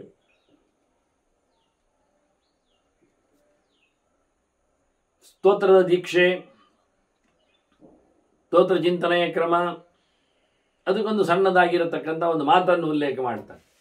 ದೇವಸ್ಯ ಚ ಗುಹಸ್ಯಾಪಿ ಜೇವ್ಯ ನಂದೀಶ್ವರಸ್ಯ ಚ ಬಲಿಂ ಸುವಿಹಿತಂ ಕೃತ್ವ ದಮೇನ ನಿಯಮೇನ ಚ ತದಸ್ತು ಯುಕ್ತೋ ಗೃಹೀಯಾತ್ ನಾಮಾನಿ. ದೇವರ 1000 ನಾಮಗಳ ಚಿಂತನೆಗಳನ್ನಾಗಲಿ ನಾಮಗಳನ್ನಾಗಲಿ ಹೇಳಲಿಕ್ಕೆ ಅದು ಶುಚಿಯಾಗಿರಬೇಕು. ಮಲಗಿ ಮಿಂದು ಮಡಿಯಾಗಿ ಬರಬೇಕು ಅವನು. ಮತ್ತೆ ಮಿಂದು ಮಡಿಯಾಗಿ ಮಲಗುವುದಲ್ಲ, ಮಲಗಿ ಮಿಂದು ಮಡಿಯಾಗುವುದು, ಅದನ್ನು ತಿರ್ಗಾಮುರ್ಗ ಮಾಡುವುದಲ್ಲ. ಮಿಂದು ಮಡಿಯಾಗಿ ಮಲಗಿ ಬಿಡುವುದು ಅದೆಂತ ಕತೆ, ಹೇಸಿಗೆ, ಅದು ಪ್ರಯೋಜನ ಆಗಲಿ. ಆದ್ರಿಂದ ಬಹಳ ಚೆನ್ನಾಗಿ ಅವ ದಮೇನ ನಿಯಮೇನ ಚ ಇಂದ್ರಿಯ ನಿಗ್ರಹ ಶಾಸ್ತ್ರ ಕಟ್ಟಲೆ ಇದರ ಜೊತೆಯಲ್ಲಿ ದೇವಸ್ಯ ಚ ಗುಹಸ್ಯಾಪಿ ದೇವ್ಯ ನಂದೀಶ್ವರಸ್ಯ ಚ ಬಲಿಂ ಸುವಿಹಿತಂ ಕೃತ್ವ, ಅವನು ಶಿವನಿಗೆ ಬಲಿ ಕೊಡಬೇಕು, ಪಾರ್ವತಿಗೆ ಬಲಿ ಹಾಕಬೇಕು, ಸುಬ್ರಹ್ಮಣ್ಯನಿಗೆ ಬಲಿಯ ಸಮರ್ಪಣೆ ಆಗಬೇಕು, ನಂದಿಗೆ ವಾಹನನಿಗೆ ಹಾಕಲಿಕ್ಕೆ ಉಂಟು. ಬಲಿ ಅಂದ್ರೆ ಎಂಥದ್ದು? ಬಲಿ ಅಂದ್ರೆ ನಾವೀಗ ಎಂಥದ್ದು ಹೇಳುವ, ನಾಗಬಲಿ ಮಾಡುವುದಿಲ್ವ? ಹಾಗೆ ನಾಗಬಲಿ ಅಂತ ಮಾಡ್ತೀರಿ. ಅದು ನಾಗಗಳೆಲ್ಲ ಸತ್ತಿವೆ ಜನಮೇಜನ ಯಜ್ಞದಲ್ಲಿ. ಈಗ ಹೇಳಿದ್ ನಾನು, ಇನ್ನು ಕಥೆಯಲ್ಲಿ ಅಲ್ಲ. ಅದಕ್ಕೆ ಅವುಗಳಿಗೆ ನಾವು ಪಿಂಡ ಹಾಕುದು. ಆಶ್ಲೇಷ ಬಲಿ, ನಾಗಬಲಿ ಅಂದ್ರೆ ಸತ್ತವರಿಗೆ, ಜನಮೇಜ ಯಜ್ಞದಲ್ಲಿ ಸತ್ತವರಿಗೆ ನೀವು ಪಿಂಡ ಇಡುದು ಅಲ್ವಾ? ಎಷ್ಟು ಸತ್ತಿದ್ದಾರೆ? ಅದು ಎಷ್ಟು? ನಾವು ಬಲಿ ಇದ್ದಷ್ಟ ಯೋಚನೆ ಮಾಡಿ ನೀವು, ಎಷ್ಟು ಸತ್ತಿದ್ದಾರೆ ಅಂತ. ಎಷ್ಟು ದಿವಸ ಯಜ್ಞ ಆಗಿದೆ? 1 ದಿವಸ. ಎಂಥದ್ದು ಹೇಳುದು? ಬಹಳ ಬಹಳ ದಿನಗಟ್ಟಲೆ ಆಗಿರತಕ್ಕ ಯಜ್ಞ. ಎಷ್ಟೋ ರಾಶಿಗಟ್ಟಲೆ ಹಾವುಗಳು ಸತ್ತಿವೆ. ನಾವು ಪಿಂಡ ಇಡ್ಲಿಕ್ಕೆ ಹೋದ್ರೆ ಸುಮಾರು ಮೈಲುದ್ದಕ್ಕೆ ಬೇಕಾಗ್ತದೆ ಜಾಗ ಪಿಂಡ ಇಡುವುದೇ. ನಾಗಬಲಿ, ಆಶ್ಲೇಷ ಬಲಿ. ಸತ್ತವುಗಳಿಗೆಲ್ಲ ಮಾರಾಯರಾಗುವುದು. ಸತ್ತವುಗಳಿಗೆ ನಾವಾಗಲಿ, ನಾವೆಂತ ಸತ್ತವ ನಾಗಗಳಿಗೆ ಸಂಬಂಧಿಗಳ ನಾವು, ಅವುಗಳದ್ದು ನಾವು ಮರಿಮಟ್ಟೆಯಲ್ಲಿಟ್ಟಿದ್ದೇವ. ಅವರಿಗೆ ಸತ್ತವರಿಗೆ ಅವರ ವಂಶದವರು ಹಾಕ್ತಾರೆ ಪಿಂಡ, ಆಯ್ತಾ? ನಾವು ಬೇಡ. ಮತ್ತೆ ಇಲ್ಲಿ ಬಲಿ ಅಂತ ಪಿಂಡ ಹಾಕುವುದಲ್ಲ. ಅದಕ್ಕೆ ನಾನು ಹೇಳಿ, ವಾಸ್ತು ಬಲಿ ಉಂಟು, ವಾಸ್ತುವಿಗೆ ಪಿಂಡ ಹಾಕುವುದಾ? ವಿಷ್ಣು ಬಲಿ ಉಂಟು, ವಿಷ್ಣು ಸತಿದಾನ. ನಾರಾಯಣ ಬಲಿ ಶಬ್ದ ಕೇಳ್ತದೆ, ಅಕಾಲ ಮರಣ ಪಡೆದವರಿಗೆಲ್ಲ. ಅಲ್ಲೆಲ್ಲ ನಾರಾಯಣ ಮುಂದಾದರು ಸತ್ತಿದ್ದಾರೆ. ಹಾಗೆ ಬಲಿ ಅಂದರೆ ಪೂಜೆ ಅಂತ ಅರ್ಥ. ಬಲಿ ಪೂಜೆ ಅಭ್ಯವಹಾರಯೋ ಅಂತೇಳಿ. ಹಾಗಾಗಿ ಇಲ್ಲಿ ಶಿವನಿಗೆ ನಂದಿಗೆ ಪಾರ್ವತಿಗೆ ಮತ್ತೆ ಸುಬ್ರಹ್ಮಣ್ಯನಿಗೆ ಕ್ರಮ ಪ್ರಕಾರ ಪೂಜೆ ಮಾಡಿಕೊಂಡು ಆ ಬಳಿಕ ಅವನು ನಾಮವನ್ನು ಪಠಿಸಬೇಕು. ತತಸ್ತು ಯುಕ್ತೋ ಗೃಹೀಯಾತ್ ನಾಮಾನಿ. ಹಾಗೆ ಪೂಜೆ ಮಾಡಿದ ನಂತರ ಪಡೆಯಬೇಕು. ಶಿವನಲ್ಲಿ ಪಾರ್ವತಿಯಲ್ಲೆಲ್ಲ ಕೇಳಿಕೊಂಡು ನಂದಿಯಲ್ಲಿ ಷಣ್ಮುಖನೆಲ್ಲ ಒಪ್ಪಿಸಿಕೊಂಡು ಅವ ಮತ್ತೆ ಪಾಠಗೆ ಹೇಳಲಿಕ್ಕೆ, ಕಿವಿಯಲ್ಲಿ ಗ್ರಹಣ ಮಾಡಲಿಕ್ಕೆ ನಾಮಗಳನ್ನು, ಅದನ್ನು ಅವ್ರು ಕೇಳಿಕೊಳ್ಳಲಿಕ್ಕೆ ಉಂಟು. ಹಾಗಾಗಿ ಅದಕ್ಕೆ ಇಲ್ಲಿ ದಮೇನ ನಿಯಮೇನ ಚ ಅಂತಾರೆ. ನಿಯಮಗಳುಂಟು. ದೇವರ ನಾಮಗಳನ್ನು ಚಾಂಟ್ ಮಾಡಲಿಕ್ಕೆ ಹೊರಗಿನಿಂದ ಶರೀರ ಶುದ್ಧಿಗಾಗಿ ಮುದ್ರಾಧಾರಣ ಮಾಡಿಕೊಳ್ಳಲಿಕ್ಕೆ ಉಂಟು. ಅದು ಕ್ರಮಬದ್ಧವಾಗಿ. ಮುದ್ರೆಯನ್ನು ಬಿಸಿ ಮಾಡಿ ಹಚ್ಚಿಕೊಳ್ಳುವುದು ಅಂತ ಅರ್ಥ ಅಲ್ಲ. ಅದು ಲಕೋಟೆಗೆ ಸ್ಟ್ಯಾಂಪು ಅಂಟು ಹಾಕಿದಾಗಲ್ಲ. ಅದಕ್ಕೆ ಪ್ರೋಸೆಸ್ ಇದೆ. ಇಂಥ ಮುದ್ರೆಗಳನ್ನು ತರಲಿಕ್ಕೆ, ಇಂಥ ನೆಲೆಯಲ್ಲಿ ಹೋಮ ಮಾಡಲಿಕ್ಕೆ, ಇಂಥ ಹೊತ್ತಿನಲ್ಲಿ ಕಾಯಿಸ್ಲಿಕ್ಕೆ, ಹೀಗೆ ಹೇಳಿ ಧಾರಣೆ ಮಾಡಲಿಕ್ಕೆ ಎಲ್ಲ ವ್ಯವಸ್ಥೆಯನ್ನು ಮಾಡಿದ ನಂತರ ಇಂಥ ಮಾಡಲಿಕ್ಕೆ ಉಂಟು. ಹೋಮ ಸಮಾಪನೆ ಕತೆ ಎಲ್ಲ ಹೇಳಿಕೊಡ್ತಾರೆ. ನಾವು ಒಂದನ್ನು ಮಾತ್ರ ಮಾಡುವುದಲ್ಲ, ಮಾಡಿದ ನಂತರ ಎಲ್ಲವನ್ನು ಮಾಡಲಿಕ್ಕೆ ಉಂಟು. ಎಲ್ಲವನ್ನು ಮಾಡುವಂಥದ್ದನ್ನು ಮಾಡಲಿಕ್ಕೆ ಆಗುವಂಥದ್ದನ್ನು ಮಾಡಲಿಬೇಕು. ಆದ್ದರಿಂದ ಜನ್ಮದಲ್ಲಿ ಸರಿಯಾದ ಈ ದೀಕ್ಷೆಯನ್ನು ನಾವು ತಗೊಳ್ಳದಿದ್ರೆ ಎಂತ ತಗೊಂಡು ವ್ಯರ್ಥವೇ. ಪ್ರತಿ ಸರ್ತಿಯು ಪ್ರಯೋಜನ ಇಲ್ಲ ಆಗ್ತದೆ. ಹಾಗಾಗಿ ಇಲ್ಲಿ ಬಹಳ ಚಂದವಾಗಿ ಯುಕ್ತ ಗೃಹೀಯಾತ್ ನಾಮಾನಿ. ಇದರಿಂದ ಅವನು ಇಪ್ಸಿದ ಲಭತೆ ಸೋರ್ಥಾನ ಭೋಗಾನ ಕಾಮಾಂಶ, ಬಯಸಿದ್ದನ್ನೆಲ್ಲ ಪಡಿತಾನವ. ಈ ರೀತಿಯಾಗಿ ಅವನು ಉಪದೇಶವನ್ನು ಪಡೆದರೆ ಅಲ್ಲಿಂದ ನಂತರಕ್ಕೆ ಆತ ಯಾವುದನ್ನು ಬೇಕಾದರೂ ಬಯಸಿದ್ದನ್ನು ಪಡೆಯುವ ಸಾಮರ್ಥ್ಯವನ್ನು ಪಡಿತಾನೆ ಅನ್ನುವುದನ್ನು ಚಿಂತನೆ ತರ್ತಾನೆ. ಮೃತಶ್ಚ ಸ್ವರ್ಗಮಾಪ್ನೋತಿ ತಿರ್ಯಕ್ಷುಚ ನಜಾಯತ್. ಸತ್ತ ಬಳಿಕ ಸ್ವರ್ಗವನ್ನೇ ಸೇರ್ತಾನೆ, ಪ್ರಾಣಿ ಪ್ರಪಂಚಗಳಲ್ಲಿ ಬರುವುದಿಲ್ಲ. ಅಡ್ಡ ಅವನಿಗೆ ದೇಹಗಳು ಬರುವುದಿಲ್ಲ ಅಂತ. ಹೀಗೆ ಇದು ವ್ಯಾಸರು ತಾನು ಕೊಟ್ಟಿರತಕ್ಕಂತಹ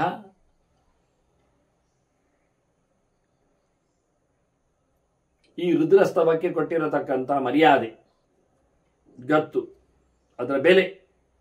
ಹಾಗಾಗಿ ಪ್ರತಿಯೋರ್ವನ್ನೂ ಸಹ ಇದನ್ನು ಚಿಂತನೆ ಮಾಡಲಿಕ್ಕೆ ಬರಬೇಕು ಅನ್ನುವ ನೆಲೆಯಲ್ಲಿ ವ್ಯಾಸರು ಮತ್ತೊಮ್ಮೆ ಇದರ ಪ್ರಾಮಾಣ್ಯವನ್ನು, ಭಾರತದಲ್ಲಿ ಉಂಟು ಹೇಳಿದ್ರೇನೆ ಪ್ರಮಾಣ, ಅದರಲ್ಲಿ ಭೀಷ್ಮ ಹೇಳ್ತಾ ಇದ್ದಾನೆ ಹೇಳಿದ್ರೆ ಪ್ರಮಾಣವೇ. ಅದರಲ್ಲಿ ವ್ಯಾಸರೇ ಹೇಳಿದ್ದಾರೆ ಅಂತ ಮತ್ತೆ ಹೇಳಬೇಕಾಗಿಲ್ಲ. ವ್ಯಾಸರು ಹೇಳಿದ್ದನ್ನೇ ಅವ್ರು ಹೇಳುವುದಲ್ವಾ, ಟೆಸ್ಟ್. ಆದರೂ ಇತಿಹಾಸದಲ್ಲಿ ಮತ್ತೆ ಮತ್ತೆ ಕೆಲವು ಕೆರೆಗಳು ಈ ಒಂದು ವಿಶೇಷವಾದಂಥ ಕಾಳಜಿಯಿಂದ ಬರೆಯಲ್ಪಟ್ಟವುಗಳು ಉಳಿಸಿಕೊಂಡಿದ್ದೆ. ಹಾಗೆ ವ್ಯಾಸರೇ ಇದಕ್ಕೆ ತಾನು ಅಥಾರಿಟಿ ಅಂತ ಹೇಳುತ್ತಾ ಅದನ್ನು ಹೇಳಲಿಕ್ಕೆ ಉಂಟು, ಹೇಳಿದವರಿಗೆ ಒಳ್ಳೆಯದಾಗಲಿಕ್ಕೆ ಉಂಟು ಅಂತ ತಿಳಿಸಿಕೊಟ್ರು. ಅವರು ಬೇಕಾದ್ದನ್ನು ಬಯಸ್ತಾನೆ, ಸೈಡ್ ಎಫೆಕ್ಟ್ ಇಲ್ಲ, ಪ್ರಾಣಿ ಪ್ರಪಂಚದಲ್ಲಿ ಮತ್ತೆ ಬರುವುದಿಲ್ಲ, ಅವನು ಸಾಧನೆಯಲ್ಲಿ ಮುಂದುವರಿತಾನೆ ಅಂತ. ಧರ್ಮರಾಜ ಕೇಳುತ್ತಾನೆ, ಅದು ಎಂಥದ್ದು ಅಧ್ಯಾತ್ಮ ಅಂದರೆ ಹೇಗೇನು ಅಂತ. ಹಿಂದೆ ಈ ಪ್ರಶ್ನೆ ಶುಕಾಚಾರ ಮಾಡಿದ್ರು, ವೇದವ್ಯಾಸರು ಕೊಟ್ಟಿದ್ರು. ಅದನ್ನೇ ಧರ್ಮರಾಜನಿಗೆ ಭೀಷ್ಮರು ಹೇಳಿದ್ದಾರೆ. ಆಗ ಇಲ್ಲಿ ಮತ್ತೆ ಪುನಃ ಧರ್ಮರಾಜ ಕೇಳುವುದರಲ್ಲಿ ಔಚಿತ್ಯವು ಇತ್ತೆ, ಮುಂದಿನ ಪ್ರಶ್ನೆಗೆ ಅನುಕೂಲವಾಗುವಾಗ.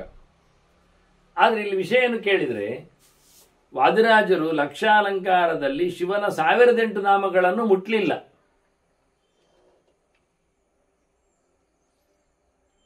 ಈ ಶಿವನ ಚಿಂತನೆ ದಕ್ಷಯಜ್ಞ ಎಲ್ಲ ಬಂತು ಭೀಷ್ಮರ ಬಾಯಿಯಿಂದ. ನಡುವೆ ನೀವು ಗಮನಿಸಿರಬಹುದು, ಜನಮೇಜೆ ಕೇಳಿದ ಏನಾಯಿತು ಶಿವನ ಮುಂಬರಿಕೆ ಅಂತ. ಆಗ ವೈಶಂಪಾಯನರು ಉತ್ತರ ಕೊಟ್ಟದ್ದು, ಕತೆ ಹೀಗೆ ಮಾರಾಯ, ಶಿವನದ್ದು ಹಿಂದೆ ದಕ್ಷಯಜ್ಞದಲ್ಲಿ ಆದದ್ದು ಅಂತ ಹೇಳುವಾಗ ಅದನ್ನು ಕೇಳ್ತಾ ಮೆಲ್ಲಕ್ಕೆ, ಹಾಗಾದರೆ ನನಗೆ ಅವನದ್ದು 1000 ನಾಮ ಬರಲಿ ಕೇಳಲಿ ಅಂತ ಕೇಳಿಕೊಂಡು ಹೇಳಿಬಿಟ್ಟದ್ದು. ಇಲ್ಲಿ ನಿಜವಾಗಿ ಇವೆಲ್ಲ ಇಲ್ಲಿ ಇಲ್ಲದ ಸಂಗತಿಯೂ ಆಗಿದೆ ಏನೋ ಅನ್ನುವ ಹಾಗೆ ಉಂಟು. ಮತ್ತೆ ಇಲ್ಲಿ ಜನಮೇಜಯನ ಪ್ರಶ್ನೆ ಬರ್ಲಿಕ್ಕೆ ಹೋಗಿ ಭೀಷ್ಮರು ಧರ್ಮರಾಜರು ಮಾತಾಡಿಕೊಂಡದ್ದು ಹಿಂಗ ಆಚೆಗೆ, ಅದರ ಎಡೆಯಲ್ಲಿ ಭೀಷ್ಮರಲ್ಲಿ ಮತ್ತೆ ಧರ್ಮರಾಜ ಹೇಳ್ತಾನೆ 1000 ನಾಮ ಹೇಳಿ ಅಂತ. ಮತ್ತೆ ಅದು ನಿಜವಾಗಿ ಅಲ್ಲಿಯೇ ಮುಗಿದೋಗಿರ್ಬೇಕು. ಜನಮೇಜಯನ ಉತ್ತರದಲ್ಲಿ ಬಂದಿರಬೇಕು, ಜನಮೇಜಯನ ಕೇಳಿಸ್ಲಿಕ್ಕೋಸ್ಕರ ಉತ್ತರದಲ್ಲಿ ಅದು ಟೆಸ್ಟ್ ಅಲ್ಲಿ ಇಲ್ಲದಿರಬೇಕು ಎನ್ನುವ ಗುಮಾನಿ ಲಕ್ಷಾಲಂಕಾರದಿಂದ ಬರ್ತದೆ. ಆದರೆ ಎಡಿಟ್ ಮಾಡಲಿಕ್ಕೆ ಹೋದವರು ಏನು ಗಮನಿಸಲಿಲ್ಲ, ಹೇಳುವುದಿಲ್ಲ. ಆದರೆ ಅಧ್ಯಾಯ ಸಂಖ್ಯೆಯನ್ನು ಬಿಟ್ಟು ಹೋದ ಸಂಖ್ಯೆಗೂ ಲೆಕ್ಕ ಹಾಕಿಕೊಂಡು ಮುಂದುವರಿಸ್ತಾರೆ. ಆದರೆ ಅವರು ಒಂದು ಶಬ್ದವನ್ನು ಉದ್ಧಾರ ಮಾಡದೇ ಇರುವಾಗ ಸಂಶಯ ಬರ್ತದೆ. ಏನು ಕತೆ ಹೇಳಲಿಕ್ಕೆ ಇರುವಾಗಲೂ ಬೇಕಾದ ಹಾಗೆ.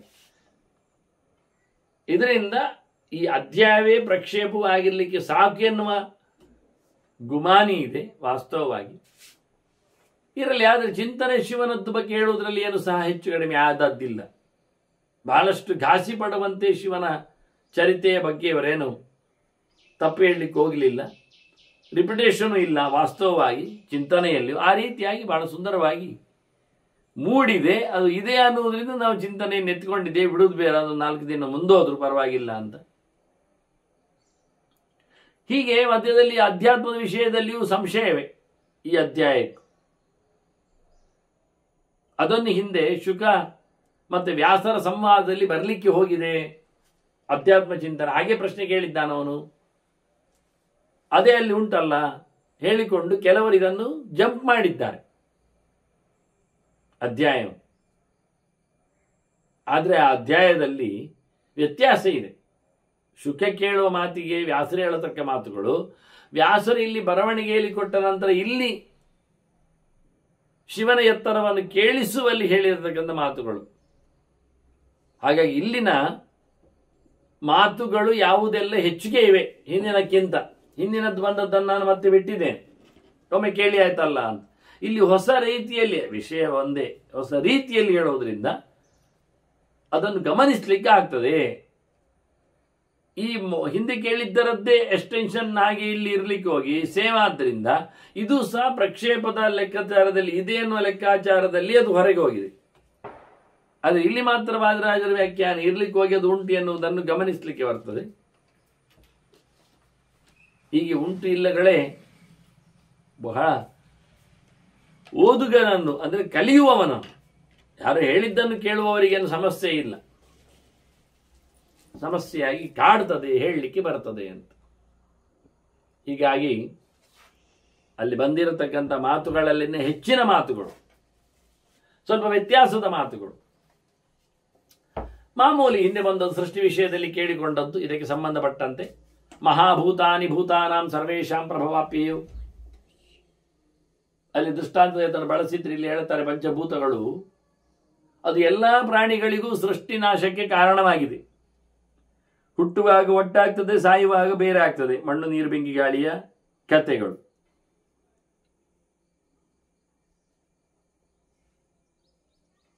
ಹಾಗಾಗಿ ಎಲ್ಲೆಡೆ ಪಂಚಭೂತಗಳದ್ದೇ ವೈಭವಗಳು. ಹೀಗೆ ಭೀಷ್ಮ ಧರ್ಮರಾಜನಿಗೆ ಪ್ರಶ್ನೆಗೆ ಹಿಂದೆ ಬಂದ ಲೆವೆಲಿನಲ್ಲಿಯೇ, ಆದರೆ ಹಿಂದೆ ಬಂದಿದೆ ಅಂತ ಹೇಳದೆ ಸ್ವಲ್ಪ ವ್ಯತ್ಯಾಸವಾಗಿ ಅದು ಹಿಂದಿನದ್ದು ಕೋಟ್ ಮಾಡಿದ್ದು, ಇಲ್ಲಿದ್ದು ಪ್ರಶ್ನೆಗೆ ಉತ್ತರ ಕೊಡ ಬಂದ. ಆದ್ರೆ ನೆನಪಿರ್ತದೆ ಭೀಷ್ಮರಿಗೆ ಅದೇ ಅಂತ. ಹಾಗೆ ನೆನಪಿರ್ತದೆ, ಅದೇ ಅಂತಲ್ಲ, ಹಾಗೆ ನೆನಪಿರ್ತದೆ. ಕೇಳಿದಾಗೆಲ್ಲದನ್ನು ಮತ್ತೆ ಹೇಳ್ತಾನೆ. ಹಾಗೆ ಸ್ವಲ್ಪ ಹೆಚ್ಚು ಕಡಿಮೆ ಹೇಳ್ತಾನೆ. ಬೇಕಾದಲ್ಲಿ ಸ್ವಲ್ಪ ವಿವರಣೆ ಇರ್ತದೆ, ಬೇಡವಾದಲ್ಲಿ ಕೆಲವೊಮ್ಮೆ ಸಂಗ್ರಹ ಇರ್ತದೆ. ಅದನ್ನು ಹೆಚ್ಚು ಕಡಿಮೆ ಅಂದ್ರೆ ಹಾಗೆ. ಹೆಚ್ಚಾಗುವುದು ಅಂದರೆ ವಿವರಣೆ ಬರುವಂಥದ್ದು, ಕಡಿಮೆ ಆಗುವುದು ಅಂದರೆ ಅಲ್ಲಿ ಬಂದಿದೆ ಹೇಳಿ ಬಹಳ ಬದಿಗೆ ಒತ್ತಿ ಅದನ್ನು ನಿಲ್ಲಿಸುವುದು ವಾಸ್ತವವಾಗಿ. ಹಾಗೆ ಇಲ್ಲಿ ಭೀಷ್ಮರು ಹೇಳುವಾಗ ಈ ಪಂಚಭೂತಗಳ ಈ ಸೃಷ್ಟಿಗೆ ಕಾರಣವಾದ ವ್ಯವಸ್ಥೆ, ಸಂಹಾರಕ್ಕೆ ಅವುಗಳ ಪಾತ್ರ, ಸದೇಶಾಂ ಗುಣ ಸಂಘಾತ ಶರೀರಂ ಭರತರ್ಷಭ, ಈ ದೇಹ, ಆ ಪಂಚಭೂತಗಳ ಮೇಳನ, ಅದು ಎಲ್ಲಿ ಏನೇನೋ ನೋಡಿ ಆಗಿದೆ ನಾವು ವಾಸ್ತವವಾಗಿ. ಅವ್ರು ಹೇಳುವ ಶಬ್ದಗಳನ್ನು ಸ್ವಲ್ಪ ಕೇಳಿದ್ರೆ ಆದಷ್ಟು. ಸತತಂ ಹಿ ಪ್ರಲೀಯಂತೆ ಗುಣಾಹತೆ ಪ್ರಭವಂತಿಶ, ಪ್ರತಿನಿತ್ಯ ಪ್ರತಿ ಸಲ ಮತ್ತೆ ಮತ್ತೆ ನಾಶ ಆಗ್ತದೆ, ಸೃಷ್ಟಿ ಆಗ್ತದೆ. ಎಲ್ಲಿ? ದೇಹದ ಒಳಗೆ. ದೇಹದ ಸೃಷ್ಟಿಯೇ ದೇಹದ ನಾಶ, ಎರಡು ಒಟ್ಟೊಟ್ಟಿಗೆ ಆಗುವುದುಂಟು. ದೇಹ ತನ್ನಷ್ಟಕ್ಕೆ ಸವಕಳಿಯನ್ನು ತಂದುಕೊಡ್ತದೆ. ಹಾಗಾಗಿ ದೇಹ ನಾಶ ಆಗುವುದನ್ನು ಒಪ್ಪಬೇಕಾಗ್ತದೆ. ಅದರಂತೆ ಏನೋ ತಂದುಕೊಟ್ಟೆ ತಗೊಂಡೇ ಖಾಲಿ ಆಗಬೇಕು ಅಂತಿಲ್ಲ. ಹಾಗೆ ಮನುಷ್ಯನಿಗೆ ಏನು ಮಾಡದಿದ್ರೂ ವಯಸ್ಸು ಹೋಗುವ ಮೂಲಕ ನಾಶವನ್ನು ನೋಡಲಿಕ್ಕೆ ಬರ್ತದೆ. ಇದು ಪಂಚಭೂತಗಳದ್ದೇ ಗೌಜಿ ಆಗುವಂಥದ್ದು. ಮತ್ತೆ ಹೇಗೆ ಹೋಗ್ತದೆ ಕೇಳಿದರೆ, ಅಲ್ಲಿರತಕ್ಕಂತಹ ಗುಣಗಳು, ಶಬ್ದ ಸ್ಪರ್ಶ ರೂಪ ರಸಾದಿ ಗಂಧಾದಿಗಳು, ಇಂದ್ರಿಯಗಳಿಗೆ ಗೋಚರವಾಗುಗಳು, ಅವೆಲ್ಲ